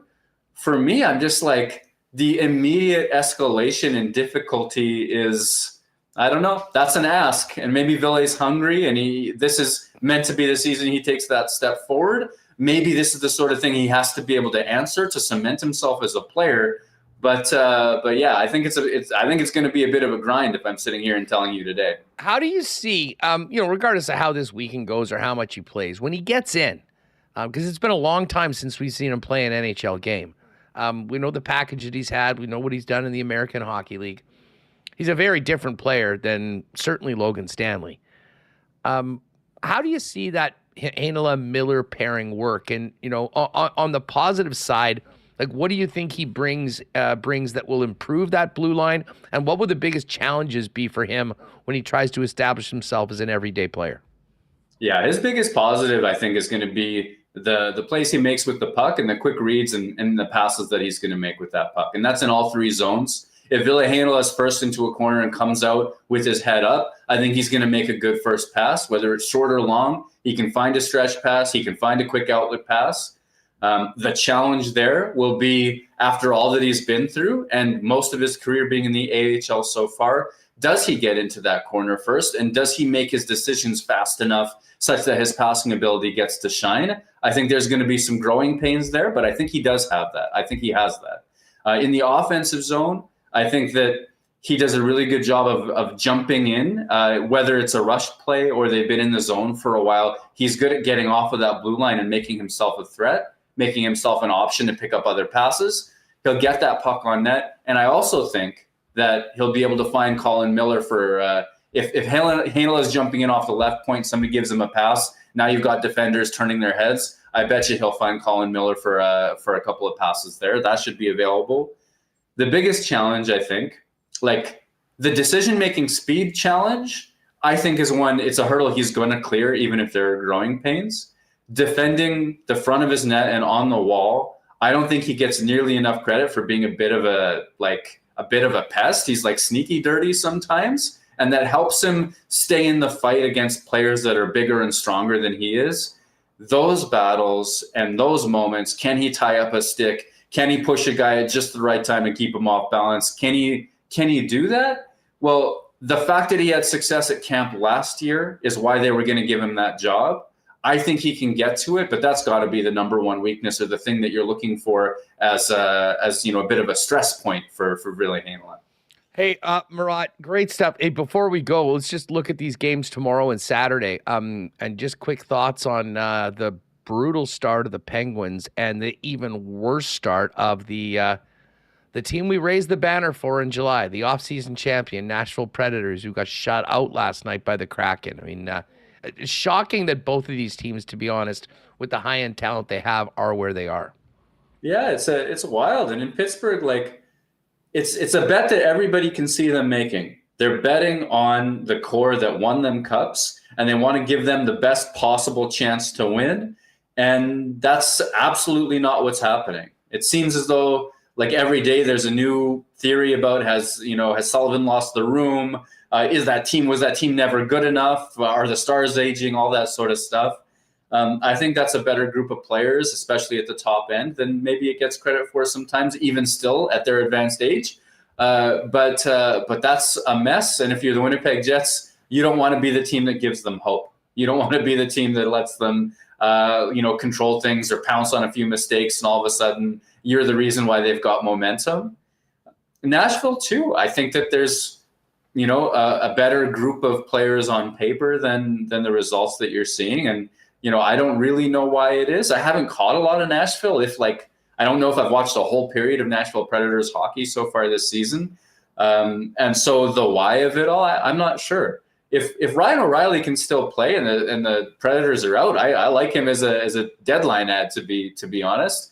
But maybe he can't. Maybe there's injuries. Maybe there's age. Maybe there's all that sort of stuff. And then Obviously, they went out and went shopping, and Stamkos isn't tearing the league apart or anything like that. He might before the season is over, though, so you don't want to be his first monster night either. Listen, really enjoyed the fan survey results in The Athletic. If people haven't read it before, I think it's safe to say that the vibes are high around the fan base right now. Or did you give a quick plug for your latest? Yeah, sky high. This is cool. Like I run Jets fan surveys maybe a couple times a year, usually mid-season and then when the season is done. And I don't think I've ever seen a group of responses, and even the questions where I just ask how it's feeling right now. Like optimism is at an all-time high. People are having fun. I didn't give people that many days to fill the thing out. We still got most of 1,000 responses, which is a good number for that survey. And it's been fun to write it up. I got part 2 coming down the pipe too, which is going to get into trade deadline, off season, what should the Jets do with Ehlers and all that sort of stuff. So it's a fun time to talk about it all. It's all in The Athletic right now. The latest, the results of the fan survey breaking down all aspects of Winnipeg's high-flying start. It is in The Athletic at theathletic.com. Make sure you are a subscriber if you haven't been already. Murat, enjoy the roadie. We'll talk to you next week. Yeah, sounds good, Huss. Thanks so much. There is Murat Atesh of The Athletic joining us on Winnipeg Sports Talk. Big sale right now, folks, over at Princess Auto. Of course, it is the holidays just about here. Black Friday coming up next week. Well, they beat you to it because the Mega Smasher sale is back right now. Princess Auto's Mega Smasher is on from November 19th to December 1st, offering you the greatest deals of the season on the most unique assortment of tools and equipment around. Princess Auto, ideas, tools. If you go to princessauto.ca, the new flyer is out. You can check out all of the amazing deals, and might be a great way to get a head start on some of that Christmas shopping for the Princess Auto fan in the family. And I will suggest as well, we know how loyal and geeked out Princess Auto customers are. When they first came on with us, the first thing we saw was, that's my favorite store. That's my favorite store. So, a lot of people absolutely love it. Princess Auto gift card might be the perfect gift for that person in your circle right now. Of course, you can jump on those and all the great deals right now at Princess Auto. The Mega Smasher sale underway until December 1st. Panet Road, Portage Avenue West, and a Brandon location as well. Of course, Princess Auto, founded in Winnipeg, headquartered in Winnipeg, and a proud sponsors of WST, your Winnipeg Blue Bombers, Winnipeg Jets, and more. We have lots of celebrating to do coming up. The holiday season is just about to officially be on, kind of get through that U.S. Thanksgiving, and then everyone can get the trees up. But right now, we know what the holidays mean. Parties, entertaining, good times. And you know what goes great with all of those? Great whiskey, like Canada's favorite, the original Canadian Club. And Canadian Club has just released the second issue of the Invitation series, the Canadian Club Classic 18-year-old High Proof. This limited edition, one-time release offers the well-known, smooth, well-balanced taste of Canadian Club Classic, carefully aged and bottled at a higher proof for a full-body tasting experience. Canadian Club Classic 18-year-old High Proof was awarded gold at the 2024 International Wine and Spirit Competition. Now, it was just released, the one-time release at the beginning of the month. There still are limited quantities available. It's $79.99 and will be great for personal use, for entertaining during the holiday season, and of course, a wonderful gift for the whiskey lover on your Christmas list. So do not wait, because you don't want to miss getting them before they're gone. The second issue of the Invitation series, check out the Canadian Club Classic 18-year-old High Proof, available now while supplies last at your local Manitoba liquor marts. And our friends at Wallace & Walsh are getting ready for the holidays as well. What a busy run that they have had. And, well, frankly, that busy run's been dating all the way back to 1946 because they are the fencing and overhead door specialist 12 months a year in the city of Winnipeg. If your property needs the security and protection of a new fence, they have you covered with vinyl, ornamental, welded wire, chain link, or wood fences. And if you have a need for a new garage door, Wallace can help you there as well. As the Clopay dealer in Manitoba, they have the largest selection of overhead garage doors, one perfect to match your home and add value to it at the same time. What you don't want to do is give them a call, 204-452-2700. The Wallace & Wallace team will arrange a time to come out and give you a free estimate. You can also visit them at wallacefences.com, wallacedoors.com, or pop down to their showroom on Lawson Crescent off of Kenniston. All right, let's get Remo back in here. We're going to check. We were just talking about Ville Heinola. We will be speaking with Dan Fink coming up in about 5 minutes or so. Not great news for the Moose today, losing the 10:30 a.m. matinee to the Chicago Wolves 5-0. But we will get a little report on how things are looking for Ville the Kid, and I'll look ahead to the second end of the doubleheader against the Wolves Saturday at 2 p.m. Speaking of which, Remo, we've got some tickets for that. Yeah, I have to set up the giveaway. Perfect. You need to do that on the site? Yeah, I'll do it on there. Yeah, pay attention to the site, everybody, for your chance to win some tickets to see the Moose and Wolves coming up on Saturday afternoon. But let's get to the CFL because we've got some big news. Yesterday, it was Ed Hervey that was announced that he's going to be the new general manager of the Edmonton Elks. Rick Campbell given his walking papers from the BC Lions. And this is something that Hammer alluded to, that a lot of talk was thinking this could happen. Now, the latest is that the Elks have requested and been given permission from the Lions to speak to Rick Campbell about their head coaching position. And that could affect the Bombers in a couple ways. Obviously, a new division rival with a new head coach, a new GM, free agency. I mean, all of that will come into play. The Bombers have a ton, but Buck Pierce, reportedly one of the top choices or candidates, shall we say, for the head coaching job in BC. So we'll pay attention to that. But as we get into the offseason and it is time to sign free agents and retain your own players, the Bombers have granted the Tiger Cats permission to speak to assistant GMs Ted Gavaya and Danny McManus about their vacant GM position. And from the reports out there, Remo, both guys, homes and heavy connections to the Hamilton area and the Hamilton organization. And I will say this, Kyle Walters has been running the show, but Gavaya and Danny Mac have been big parts of this incredible run for the last 5 years. And if one or both of them were to leave, that would create a pretty darn big hole in the Winnipeg Blue Bomber management structure moving into the offseason. Yeah, they've been a huge part of recruiting and bringing in so many great players. And, I mean, if Kyle Walters were to lose like two of his right-hand man, I'm sure that would be a big blow to the organization. So CFL, we've already turned the page on the Grey Cup. We're over it. Signings are happening. Coaches are shuffling around. And, Rick Zamprian out of Hamilton as well reporting. Those guys would love nothing more than return to Hamilton. I remember Danny McManus as a quarterback with Hamilton tearing up the Bombers. Back when the Bombers and then Hamilton, yes. Yeah. And we always thought, that was the guy we let get away.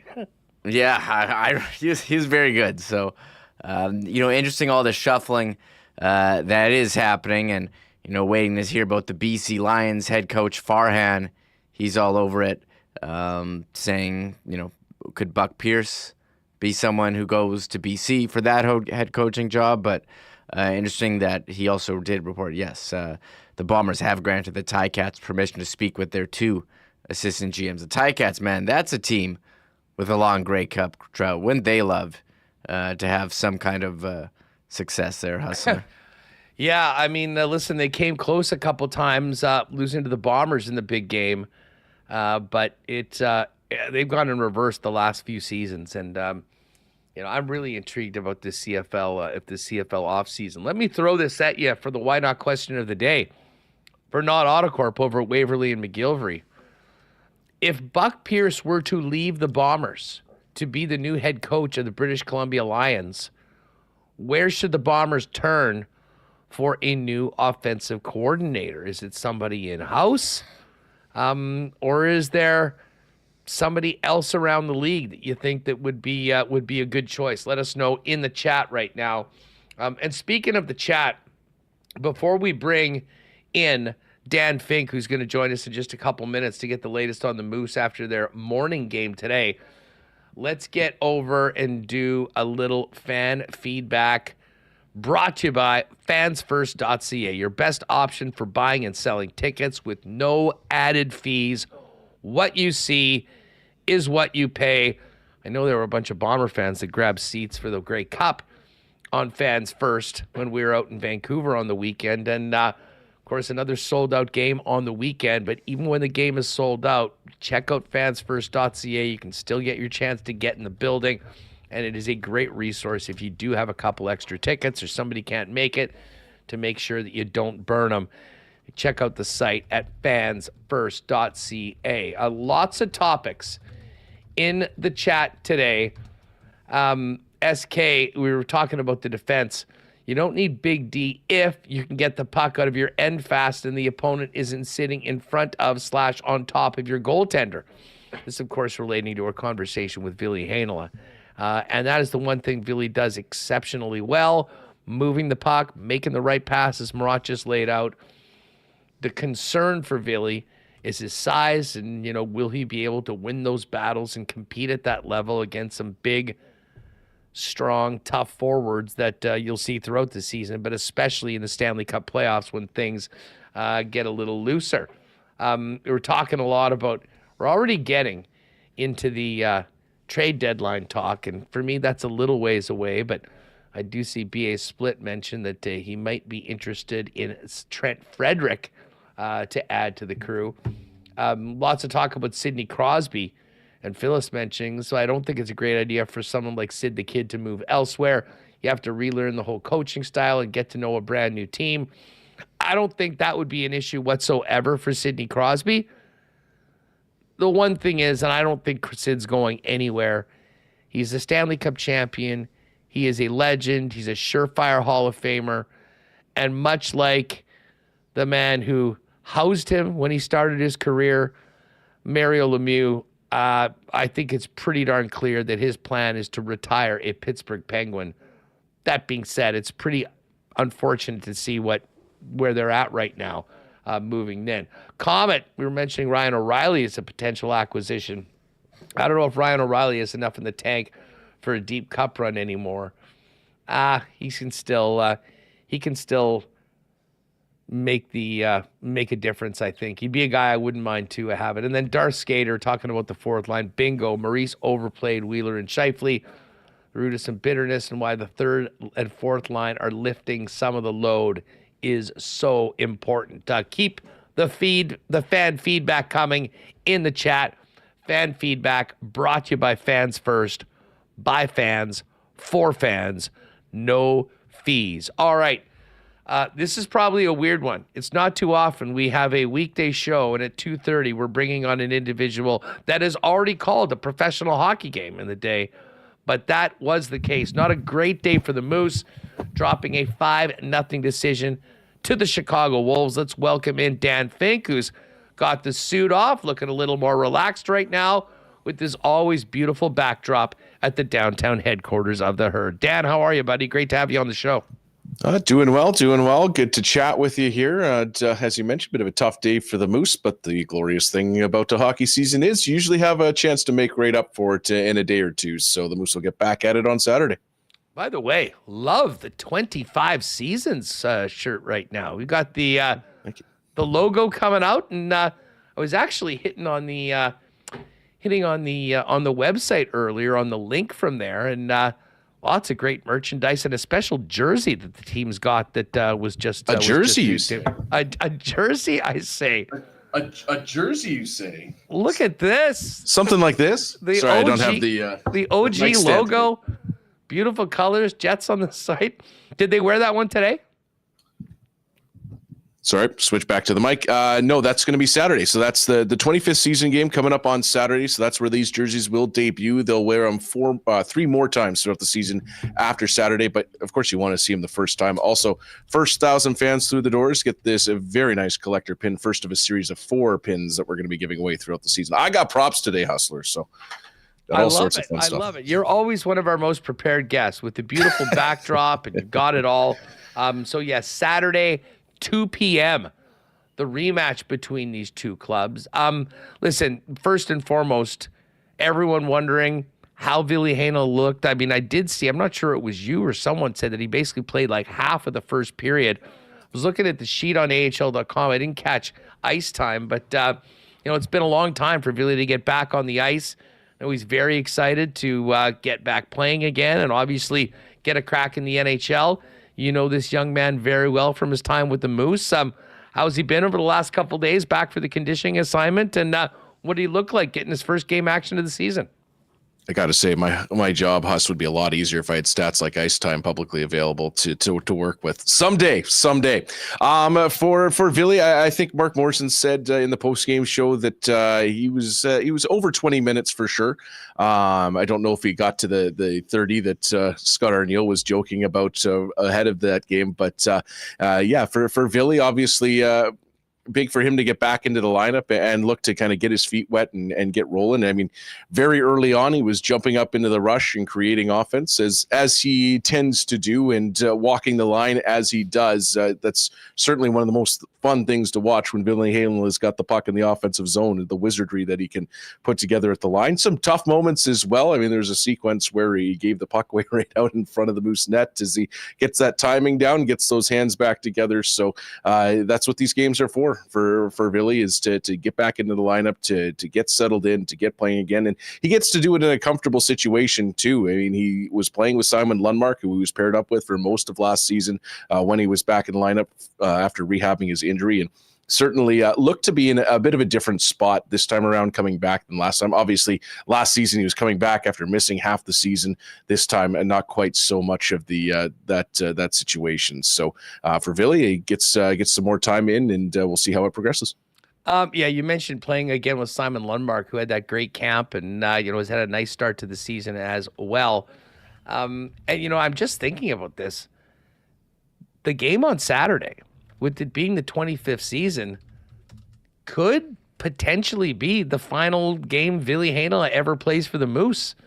I mean, he's no longer waiver exempt. I guess there's the potential that down the road there could be another conditioning stint at some point, but ideally not. I mean, ideally not. And, in some ways it's somewhat appropriate that, he might be playing that final game as a Moose, because he certainly is a guy that's contributed a lot to the organization over the last few years and one of the more exciting players that we've had play on the Moose blue line. And now the hope is that he graduates to a full-time role at some point in the future with the Winnipeg Jets. Yeah, it would kind of mark almost the end of an era for the Moose. I mean, you look at the blue line that they had over the past number of seasons, and some of the players who have come through, whether it's Dylan Samberg or Ville Heinola or some of the other guys that have gone on to other opportunities like Declan Chisholm, Johnny Kovacevic, Leon Gavanka, and just the impact and the number of these players that factor in on kind of the top 10 list. Ville 8th all time with 102 points on the Moose blue line. And again, if not for some injuries and some different situations, COVID and things like that, may have been even higher on that list. So certainly he has made an impact. He's been one of the faces of this Moose team over the past number of seasons. And it's kind of, obviously we'd prefer to be seeing him playing in the NHL and with the Jets and not have to go through what he's been through, but it's kind of nice to get him in the lineup for one last game or last few games. And like you said, it's kind of fitting that arguably one of the top defensemen to ever suit up for the organization for the Moose is going to get into that 25th season game. Got a chance to see Kaapo Kähkönen in the net tonight. Obviously, it wasn't a great performance by the team or overall, but it does give the opportunity for Dom DiVincentis to play big minutes. He just made his ECHL debut earlier this week. So that was certainly a big change, but I imagine Thomas Milic is still going to have plenty of opportunity to continue playing in the net, considering what he's done so far this season and last year, where he kind of made that move that the plan is for Dom DiVincentis to sort of follow that path. Yeah, Mark Morrison post-game today made a point of singling out his goaltender as not one of the issues for today's game. And you look at the goals that beat him, and not a whole ton of help out there in a few situations for Kaapo Kähkönen. In fact, especially in the first period, kept the Moose in it at that time. So, you know what, I think he's kind of settling back into the crease, but certainly the Moose happy to have that veteran presence back there to help guide a player like Thomas Milic, who is coming into kind of his second full pro season. And, you know what, has kind of been building his game early on, had a couple of starts where, again, just at times it's the situation where goals just end up on the board. Goals happen. It's kind of the point of the game. And so his numbers, I don't think, are quite where he would want them to be, but he's been backstopping the Moose and giving them a chance to win. That's what you want to see from your goaltenders. And then on Dom DiVincentis' side, obviously an opportunity to get those starts in the American Hockey League and get that opportunity that he might not otherwise have had if Kähkönen didn't get claimed on waivers by the Colorado Avalanche. And certainly, as the coaching staff said on his way out, he showed that he can play in this league and perform at a very high level. So now he gets the opportunity to log a ton of minutes with the Norfolk Admirals. He'll get an opportunity and kind of a rite of passage that many goaltenders, his battery mate for those few games in Thomas Milic included, have been through. And the list is long of goaltenders who go play some time in the ECHL and go on to great careers and continue to build. Dan, I got to ask you about what's up with Chad Lucius. He's played 3 games. We haven't seen him since, I guess, the 1st of November right now. Had 2 assists in the 3 games that he's played. We know what he's been dealing with, really coming back from these injuries the last couple years. What can you tell us about where he's at right now and when he might be able to play again? Yeah, got a bit of an update on that front from Mark Morrison yesterday when he was chatting with Dave Minuk and Austin Siragusa. And it's just kind of a process with Chaz and listening to what his body's telling him. And he got into some games, obviously, and then they had to kind of take a step back. And then he started skating again and skated a few days consecutively and then needed to take a bit of a step back from that again. So it's a process, just listening to what the body is telling Chaz Lucius, and the communication remains important from the medical staff, the coaching staff, and they'll continue to progress with that as it goes along, which sounds kind of like a vague answer, but it really is just something that has to be taken day by day. Yeah, I think everyone's just pulling for him to get a chance to go out there and show what he can do. I mean, he's got so much talent, and he's had a just the worst luck. I mean, we kind of talked about the Jets and how, touch wood, they've been very healthy so far this season. It seems like all of the bad luck in the organization has been shared between Ville Heinola and Chaz Lucius over the last couple of years, and Ville seems to be on the road to be getting back to full steam ahead with his career, and certainly hoping that will be the case for Chaz Lucius again. Hey, before we go, you mentioned the big 25th anniversary game on Saturday, 2 p.m., revenge game against the Chicago Wolves after today. We'll be doing a ticket giveaway for Saturday, so you can go to winnipegsportstalk.com/contest for your chance to win some great seats for the game on Saturday. But tee up Saturday, and then what's next for the Moose the next week? Yeah, again, I kind of already got to it a bit, but be there early. You want to be one of the 1,000 folks that heads home with this pin. The first of a series of 4 pins the Moose are going to be giving away this season, as I turn it the wrong way. There we go. The mirror effect kind of getting me there for a sec. And yeah, so you want to be one of the folks who heads home with these. You got to be one of the first 1,000 through the doors. And of course, you want that complete set. So you're going to have to come out to all 4 games that the Moose are going to be wearing this beautiful, beautiful jersey. Very, very proud of how this turned out for the Moose. Certainly when the boxes opened, Huss, you're always you have the concept images. We saw a prototype that we sent back for more changes when it opens, and it turned out great. The sigh of relief in the office is always fantastic. And then I think I had more player reaction. It wasn't, oh guys, what do you think of this jersey? It was guys coming up to me as I was kind of corralling people for the promotional shoot that we did, saying, this jersey is really cool. Can't wait to wear it on the ice. So really excited about this. They look brilliant in person, and you can get them right now at Jets Gear as well, or online at truenorthshop.com. So if you want to show up ready to go for that game on Saturday, that is certainly an option available to you. And of course, they'll have them at the game. So be debuting those jerseys at the game. Of course, there's going to be some great stuff throughout, celebrating 25 seasons of Moose hockey in Winnipeg, which all of a sudden I've been able to be a part of 9 of those. And Huss, of course, long history with the organization back in the 1.0 days. So it's exciting. This franchise has meant a lot to this city, and looking forward to having everybody out to 2:00 on Sunday afternoon. Saturday afternoon. Don't show up on Sunday afternoon. Saturday afternoon. It's been a long day already, Huss. It was an early morning. Saturday afternoon at 2:00 as the Moose take on the Chicago Wolves. What better opponent to have for that 25th season game than the longtime rivals? And of course, rivals. Yeah. And that never really goes away, though I think the Milwaukee Admirals have kind of taken a run for their money at jumping into that top slot over the last number of years. But certainly a long-time rival. And you know what? If you can't make it downtown, we'll carry over a bunch of those 25th season celebrations on the broadcast as well, hoping to get some pretty good interviews on there. Reflecting, might hear from Jimmy Roy. Had a good chat with him recently, so nice. Might hear from him, might hear from some other folks in the organization. Just really looking forward to that game. It's going to be a lot of fun, so be sure to check out moosehockey.com to get your tickets. And then, of course, it's back a couple more weeks of the college schedule. We're playing on the weekend and then practicing. I think that's part of the reason why the Villy assignment was just a quick 2 games, and then he'll join the Winnipeg Jets. 2 more games, though, as part of this homestand.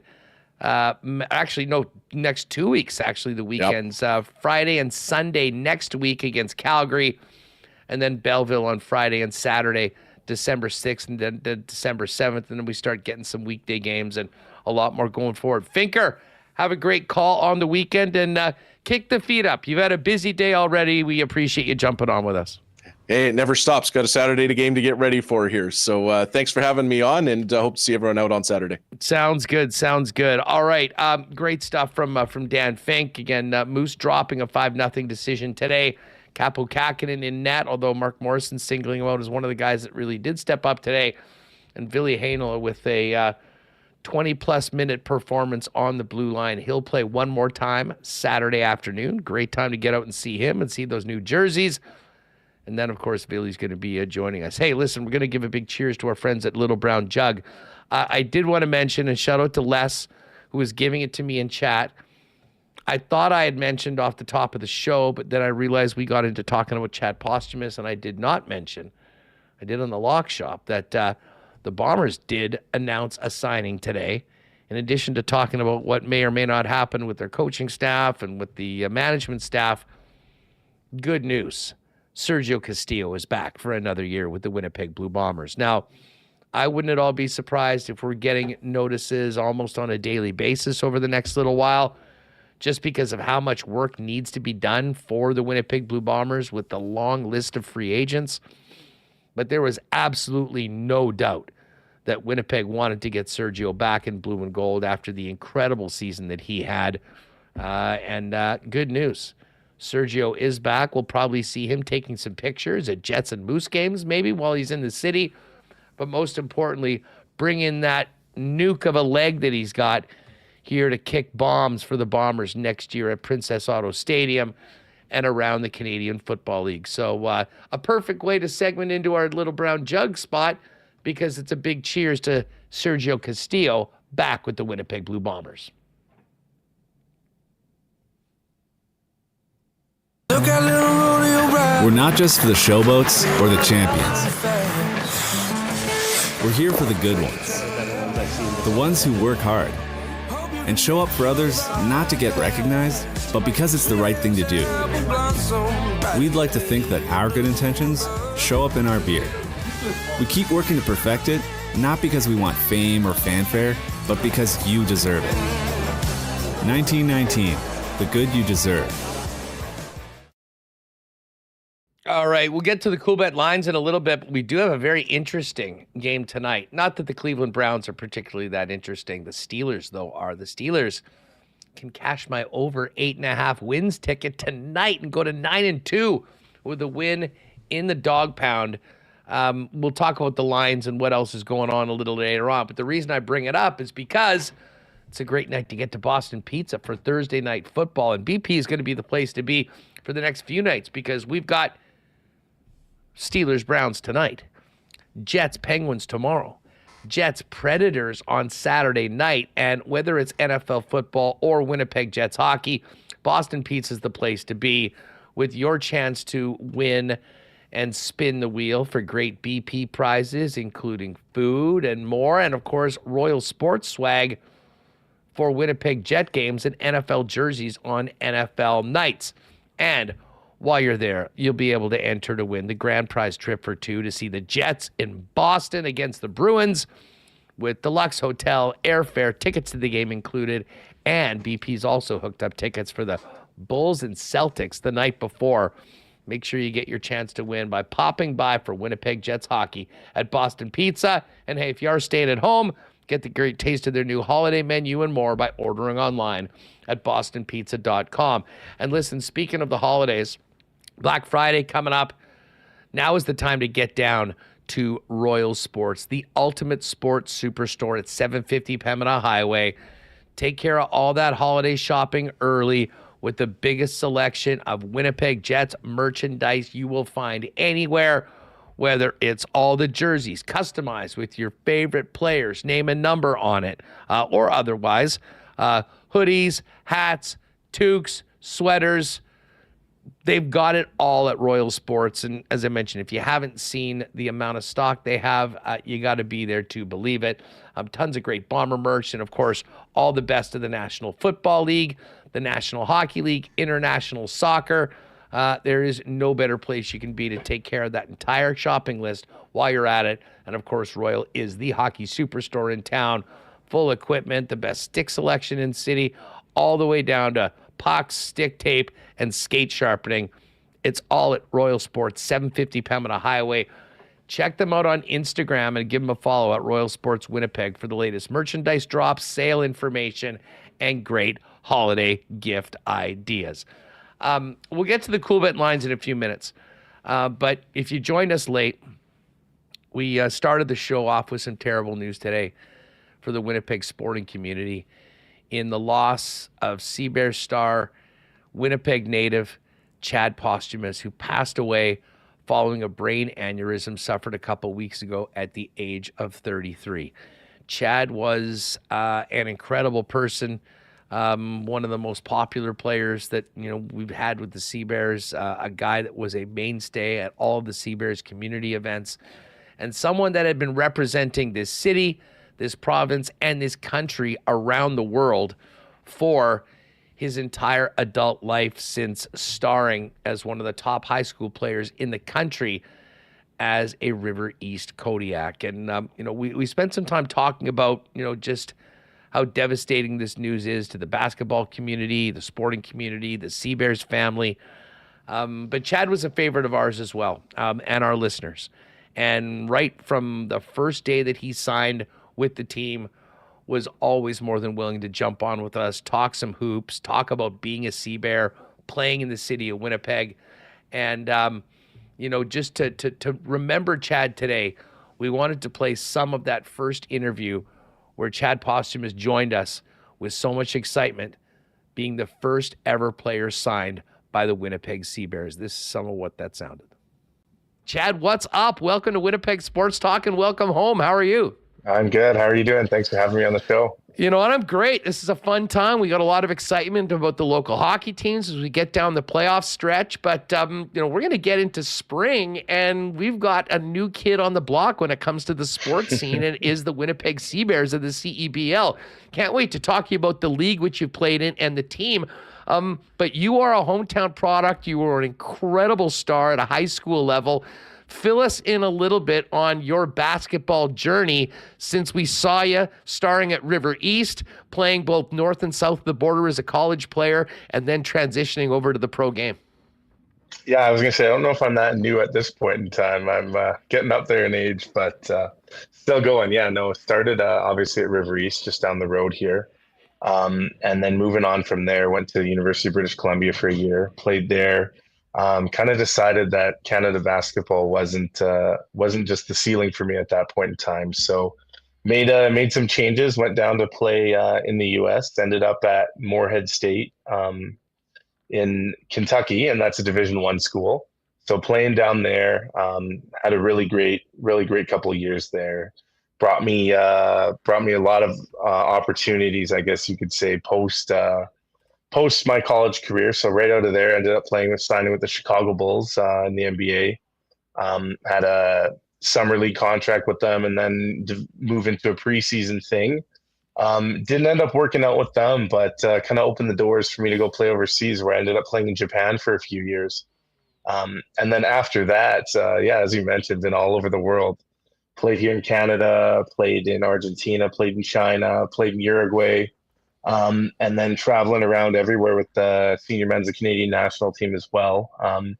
This last little bit, we've had World Cup qualifying games all over here in North and South America, the Dominican Republic, along with the AmeriCup down in Brazil, plus most recently in Buenos Aires, Argentina, and in Caracas, Venezuela. So been everywhere, as you mentioned. It's been a great journey thus far. Got the air miles. I got to quickly ask you about playing in Japan. What was that experience like, and what was it like off the court? Because I imagine that you, like, no matter where you went, you were probably the tallest person within a large radius. You'd be surprised on it. The people in Japan aren't actually a lot. I wouldn't say a lot smaller overall. I would say the biggest difference is there's a lot less tall people there, right? Like the average height, everybody's near that like smaller level, right? There's not like you're 6'3", 6'4". Like you see a 6'3", 6'4" person every day, everywhere you go, right? I think that's the biggest difference there. But yeah, having me at my height, there's obviously you get a lot of stares here and there, but Japan's awesome. I love it. If you can have the opportunity to travel there, I would definitely take it. It's one of the cleanest countries in the world, one of the most well run. And the people there are just the politest. They'll do anything to help you out. And it was an amazing experience, honestly. What was the hoops like there? It was good. Yeah, it was really good. It was really competitive. I'd say the top level of teams there, they pay really well, but every team brings in 2 or 3 import players. Now it's up to about 3 or 4. You're allowed to have 2 on the court at a time only, though. So every import player that they bring in has some type of NBA experience or NBA name. They like to bring in these big guys, not necessarily myself, but guys that are like later on in their NBA careers, maybe phasing out of that to come in and play and sell tickets for them. But you're basically going against another import player, NBA guy that every every game there. And then kind of how it runs with if you're going to be winning or losing is how the local guys, the Japanese players, how they fare against each other. Because for the most part, the import players kind of cancel each other out when you're playing. Well, as you mentioned, I mean, Japan and Argentina and all that work with the Canadian national program. And then it was time to come home and play professionally. And I guess 2019, the inaugural season of the CEBL. Mm-hmm. Tell us about coming back to Canada, the opportunity. Of course, you remember the championship team in that first year with the Saskatchewan franchise.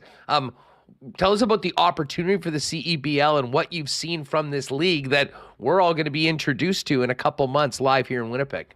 Oh, it's huge. Having this league and, as you mentioned, the opportunity to play here in Canada, and having the opportunity not only for players to play here, but for fans to watch the best players to play that are from Canada, because it's a league that runs opposite to most leagues around the world, right? So you're playing with top-level European guys. You're playing with some of these bench NBA players. They're guys that kind of are trying to crack an NBA roster the next season, or maybe slipped out of a rotation and fell off of a roster the season before, right?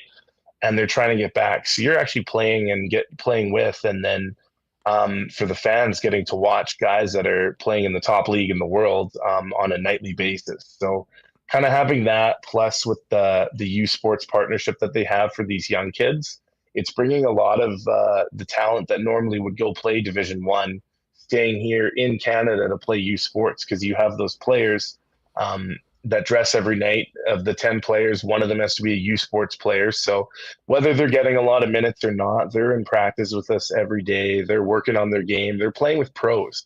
So just having that opportunity in the CBL has been amazing. And then, yeah, starting back in 2019 in Saskatchewan, there were 6 teams. Fortunate enough to be on the championship team that year. And kind of moving forward, the league has just expanded. It's in every big market aside from Halifax over there on the East Coast now. We're Vancouver to Toronto. Toronto's got 2 teams. So it's huge. It's on the come up. The league's doing great. The CEO Mike Morreale's been awesome and just spreading the league and just getting it from the grassroots all the way to the top with some of the partnerships that they have now. So it's huge.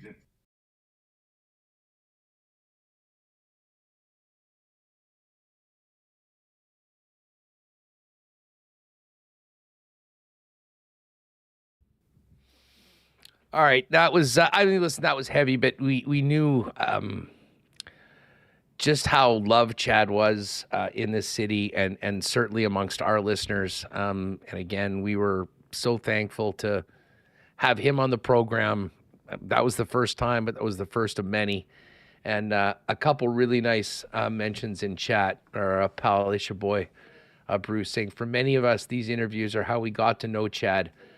Thanks to Chad for being so special, and thanks WST providing a platform to get to know him even just a little bit. Al C says our DTR was so excited to see, our daughter, I guess, was so excited to see Chad at a school theater thing.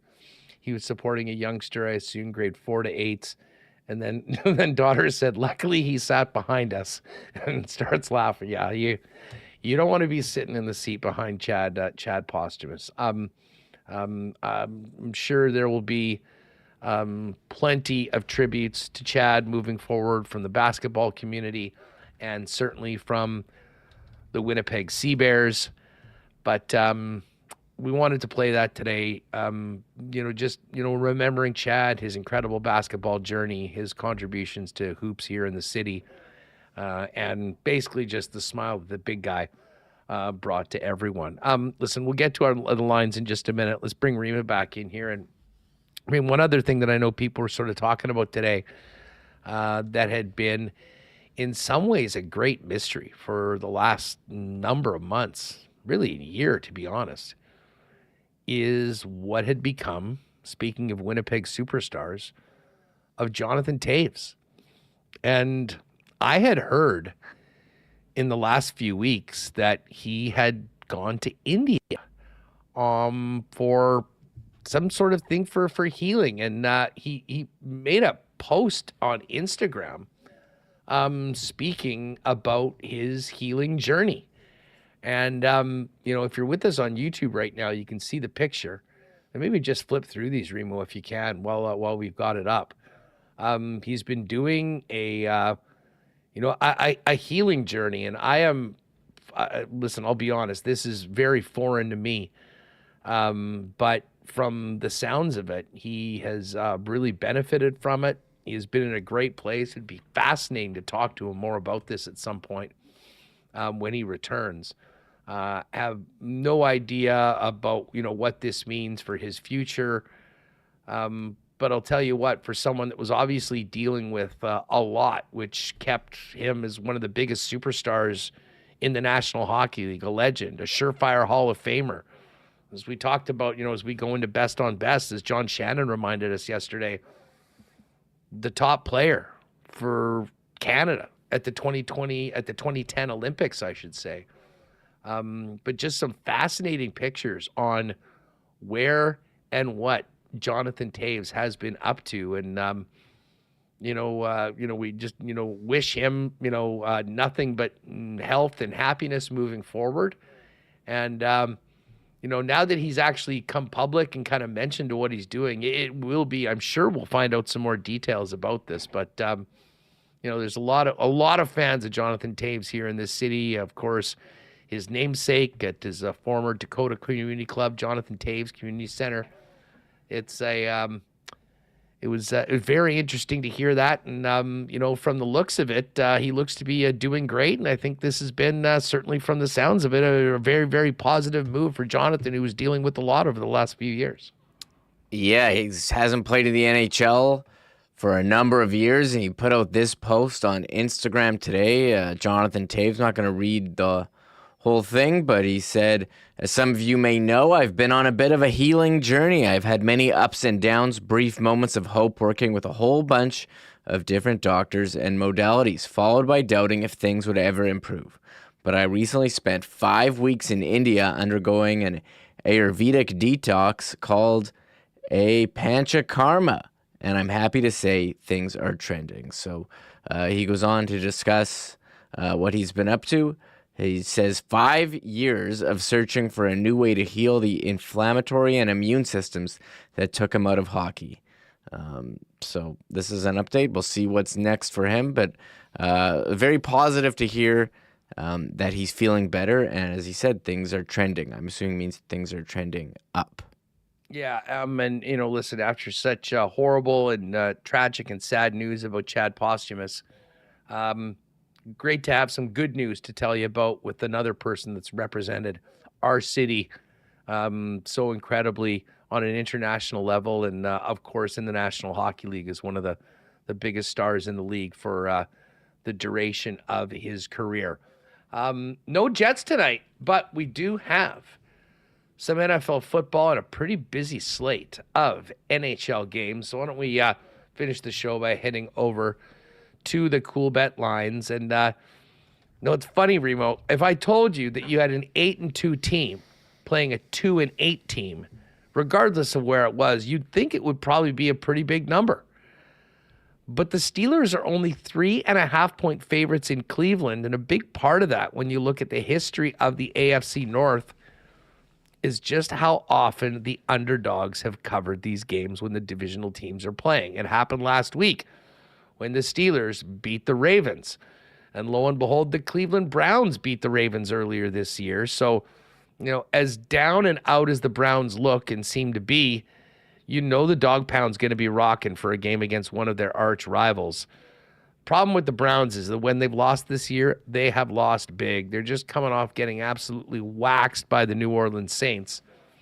And the Steelers have been one of the great stories in the season. This was supposed to be the year where Mike Tomlin finally had a losing record for the first time, and the Steelers were out of it, and they'd be last in the division. Well, far from it. They're first place in the division. They can hit their season total, as I mentioned, tonight over on Coolbet with a win to get to 9. And after that win against the Ravens on the weekend, they can really give themselves a bit of a stranglehold on the AFC North, and I don't think many people had them winning the division when we got going this season. Yeah, and they've got a quarterback in Cleveland with Jameis, but I think Russ has stepped in and turned the offense from pretty gross to viable, one that can move the ball, and they've had this great defense. Now, look, the total in this game is it lower than yesterday, 36.5? Oh, it's gone down again. Yeah, it was 37 when we did the lock shop earlier today. I think there's some weather issues in Cleveland today, which is going to make this a Thursday night classic. So there's a lot of NHL games on. I may even tune into the what's the Amazon Prime thing where they show all the games. I forgot. I'll have that on one. Yeah, I'll have that on one TV, but sure, I'll tune into this. And I think it's in the negatives there in Cleveland, so not great. It's windy, rainy. Should be pretty bad weather for football. Listen, perfect AFC North Thursday night game. That's, where it's not quite the old days of the AFC South Super Bowl on Thursday night with the Color Rush unis and the Jags playing the Texans, but close. Listen, Pittsburgh's got a great team. Their defense is absolutely elite. Cleveland's been miserable, but I wouldn't be surprised if they get up for this game. I almost bought into the underdog narrative. Then I thought a little bit more, and even on the short week, I trust the Pittsburgh Steelers a hell of a lot more than I do the Browns, so I'll probably be on the Steelers side of things. But we jumped in. If you go to the Coolbet exclusives, we've got a partner parlay. George Pickens, 58-plus receiving yards.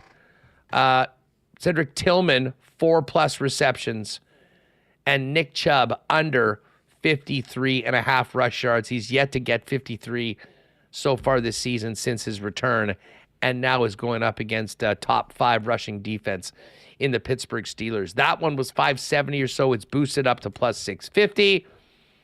And then we look at the hockey games tonight. And as I said, normally the Jets are in on this slate. I'm in for the back-to-back Friday, Saturday games, though I'm fired up for this next couple days. But what do we have tonight? We've got Joe Sakic? Joe Flacco? No, Joe Sacco, the new interim coach of the Bruins. He's making his debut at home against the Utah Hockey Club. Boston is minus 134 tonight. The Lightning minus 175 favorites in Seabus against the Blue Jackets. Islanders coming off that shootout loss in Calgary. They continue their way home, stopping in Detroit. The Islanders minus 137 road favorites. Basically a pick'em. Game of the night tonight. Hurricanes and Devils. Canes minus 107. Devils minus 110.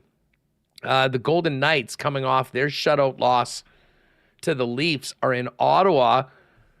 Ottawa, of course, just got pumped by the Oilers in their last time out. Both teams coming off losses. Vegas plus 133. Kind of do like a bounce-back game for Vegas there. The Avalanche are playing the Ovilus Caps. What a start for Washington. Dylan Strome, oh my God. Picked him with my last pick in the hockey draft, Remo. And I just pulled up our standings. I'm leading the pool. Who's first on my team in points? Dylan Strome, 28 points, 6 goals, 22 assists. Unbelievable year for him so far. Spencer Carberry's got to be in the running, along with Jets head coach Scott Arniel, for the early quarter season Jack Adams. Avalanche minus 143, though, on the road. Caps a home dog at plus 121. The Blues are a minus 205 favorite at home against the Sharks. The Panthers, coming off that loss to Winnipeg, are in Chicago to take on the Blackhawks. The Panthers are minus 232 favorite. Rangers minus 154 faves in Calgary against the Flames. Calgary plus 130. And the Wild and the Oilers. Let's go Oilers tonight. Oilers minus 152. The Wild plus 129. And if you go to the main page on the combo cards, we did put together a little partner parlay for the Pucks tonight as well. We're going to go for the new coach bump for Joe Sacco and take the Bruins over Utah. We're taking Vegas in Ottawa, and we're taking Florida. Now, the line was so chalky. We were either going to go with the puck line, but we figured let's just go Florida in regulation. So Florida in regulation, and then Vegas and Boston to win. That was at plus 580 or so. It's boosted to plus 567, available right now in the Coolbet lines. You got any picks for tonight? I like that. I always thought Joe Sacco's name was pretty funny. I was playing like NHL 94. He was on Anaheim. I'm like, this is Joe Sacco. Is that a typo? What's going on? What's going on here? But, you mentioned the Washington doing well. I was reading Dom in The Athletic. You know who's having a really big bounce back season with Washington? Pierre-Luc Dubois. He's become a shutdown center. And now with Ovi out, he's, carrying a bit more of the load. So, nice to see him bounce back. Maybe found a situation where he can really just be himself and be the player that we knew that he's capable of. Just be himself, eh? I know what you're doing there. He can just be me. Yeah. Well, listen, I have the Jets have benefited so much from this trade. Like I can't even. So have we too. Yeah, well, so have we too. In fact, we always said he's our favorite player because of all that BS we dealt with for a year and a half. Probably helped the sub numbers and expose some people to the program. The crazy thing is he's only got 1 goal on the season. And it may have been an empty net. Don't quote me on that. But listen, he's got 12 points in 18 games, but as you mentioned, is playing a little bit of a different role than at least he was leaned on for here in Winnipeg. And listen, good for him.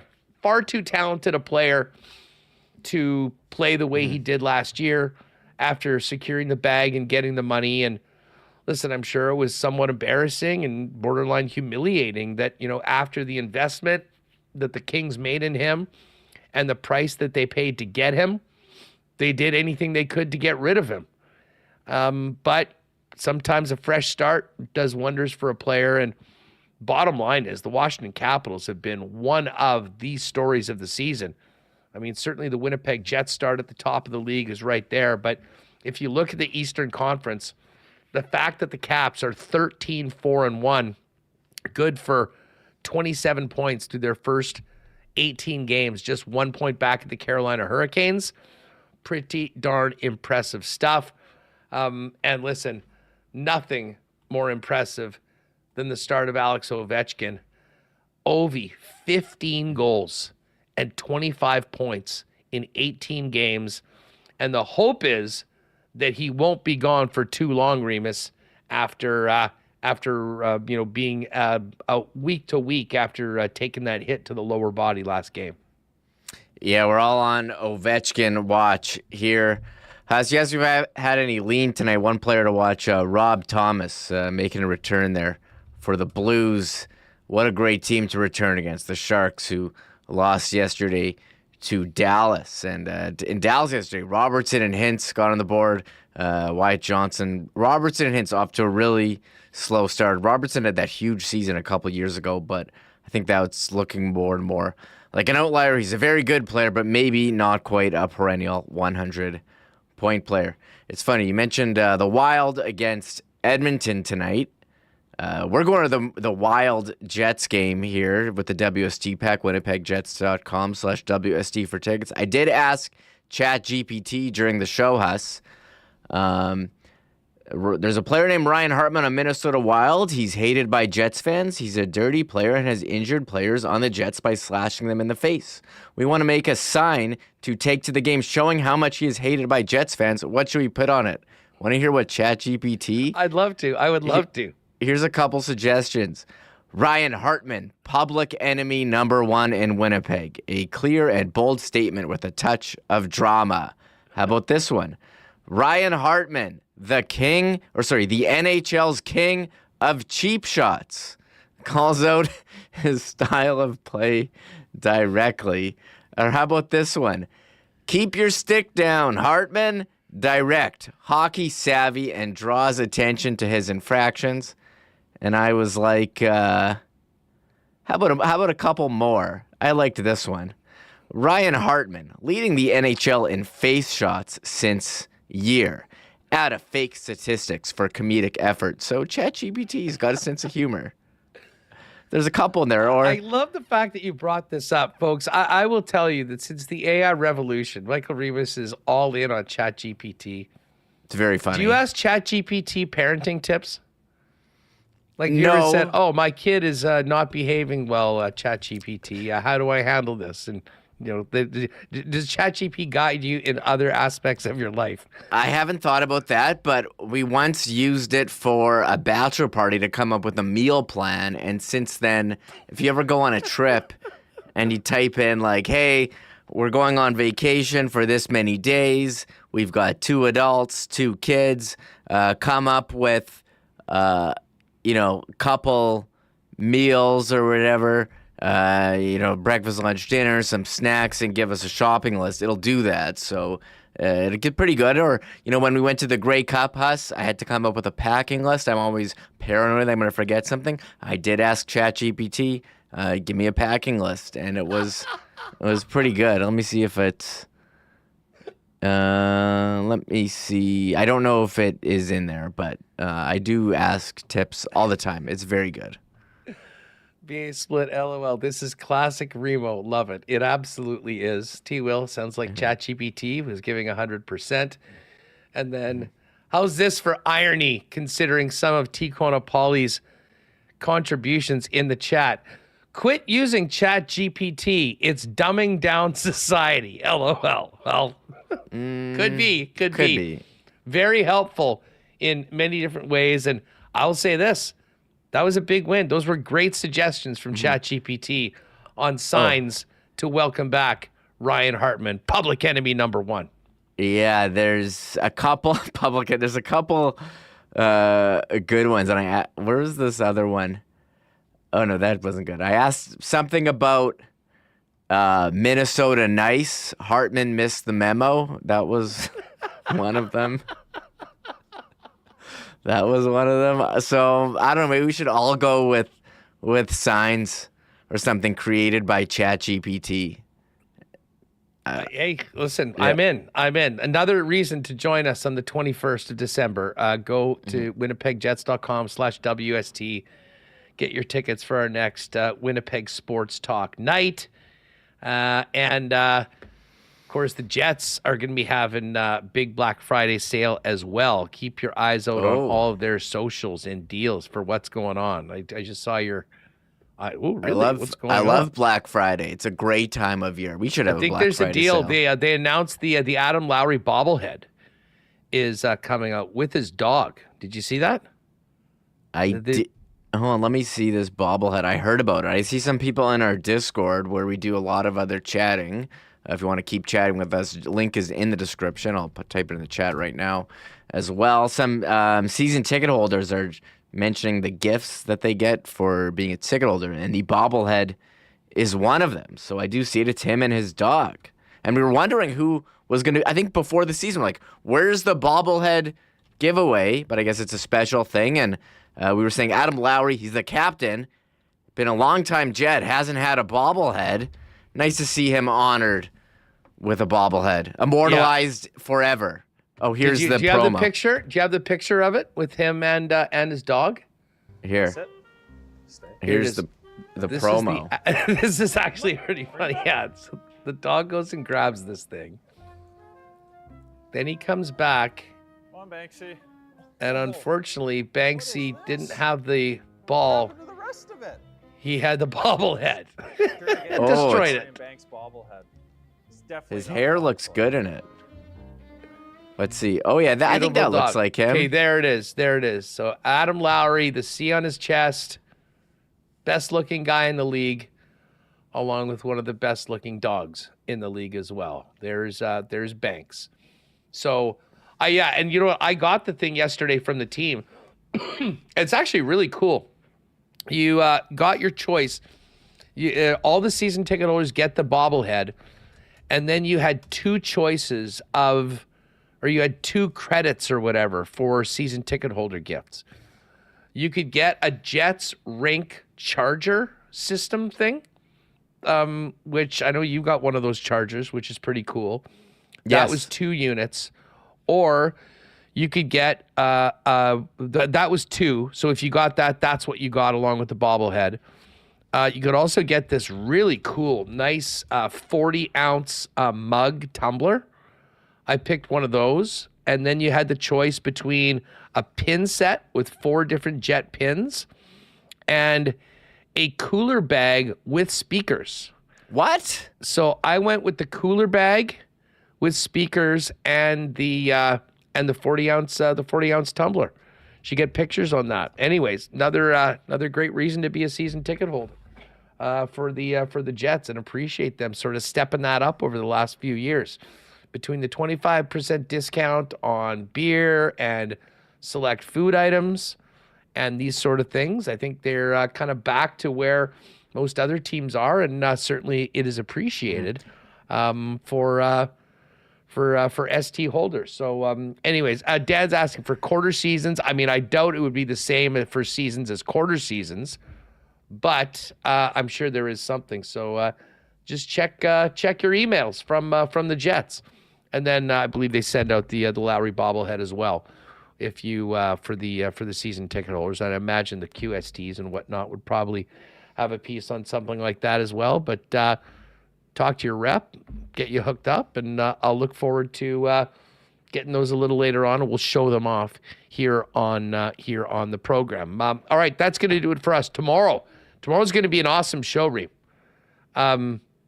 We will have Mike McIntyre join us from Pittsburgh to tee up tomorrow. And was that guest we were working on, is he going to be coming on? We'll see. I think so, but not locked down yet. So we'll see. Okay. We're hoping to have a guest that I think you will very much enjoy. A very dialed in member of the hockey community that we haven't heard from a little bit. There's a tease. Hopefully we'll make that happen tomorrow. We'll get Hacksaw on. We'll do marbles. And we'll get ready for the Jets and the Pittsburgh Penguins tomorrow night in the Steel City. Again, thanks to everyone for being with us. Dan Fink, Murat, and one more time, our thoughts and condolences to the Chad Posthumus family, his friends, and of course the Sea Bears organization and Sea Bears family for the loss of Chad Posthumus. He will be greatly missed. That's going to do it for us today on Winnipeg Sports Talk. Thanks again to all the sponsors that make WST happen each and every day. We will look forward to seeing you tomorrow for a game day edition heading into the weekend, Marbles Friday of Winnipeg Sports Talk. Join us at 1 live on YouTube, and we'll have that sucker in your inbox for the podcast just after 3 p.m. so you can get it all before the puck drops at 6 o'clock in Pittsburgh. Thanks again for being with us, everybody, and we'll catch you tomorrow. Oh, my God! Oh! Shut it down! Let's go home! Thanks for tuning in to Winnipeg Sports Talk Daily.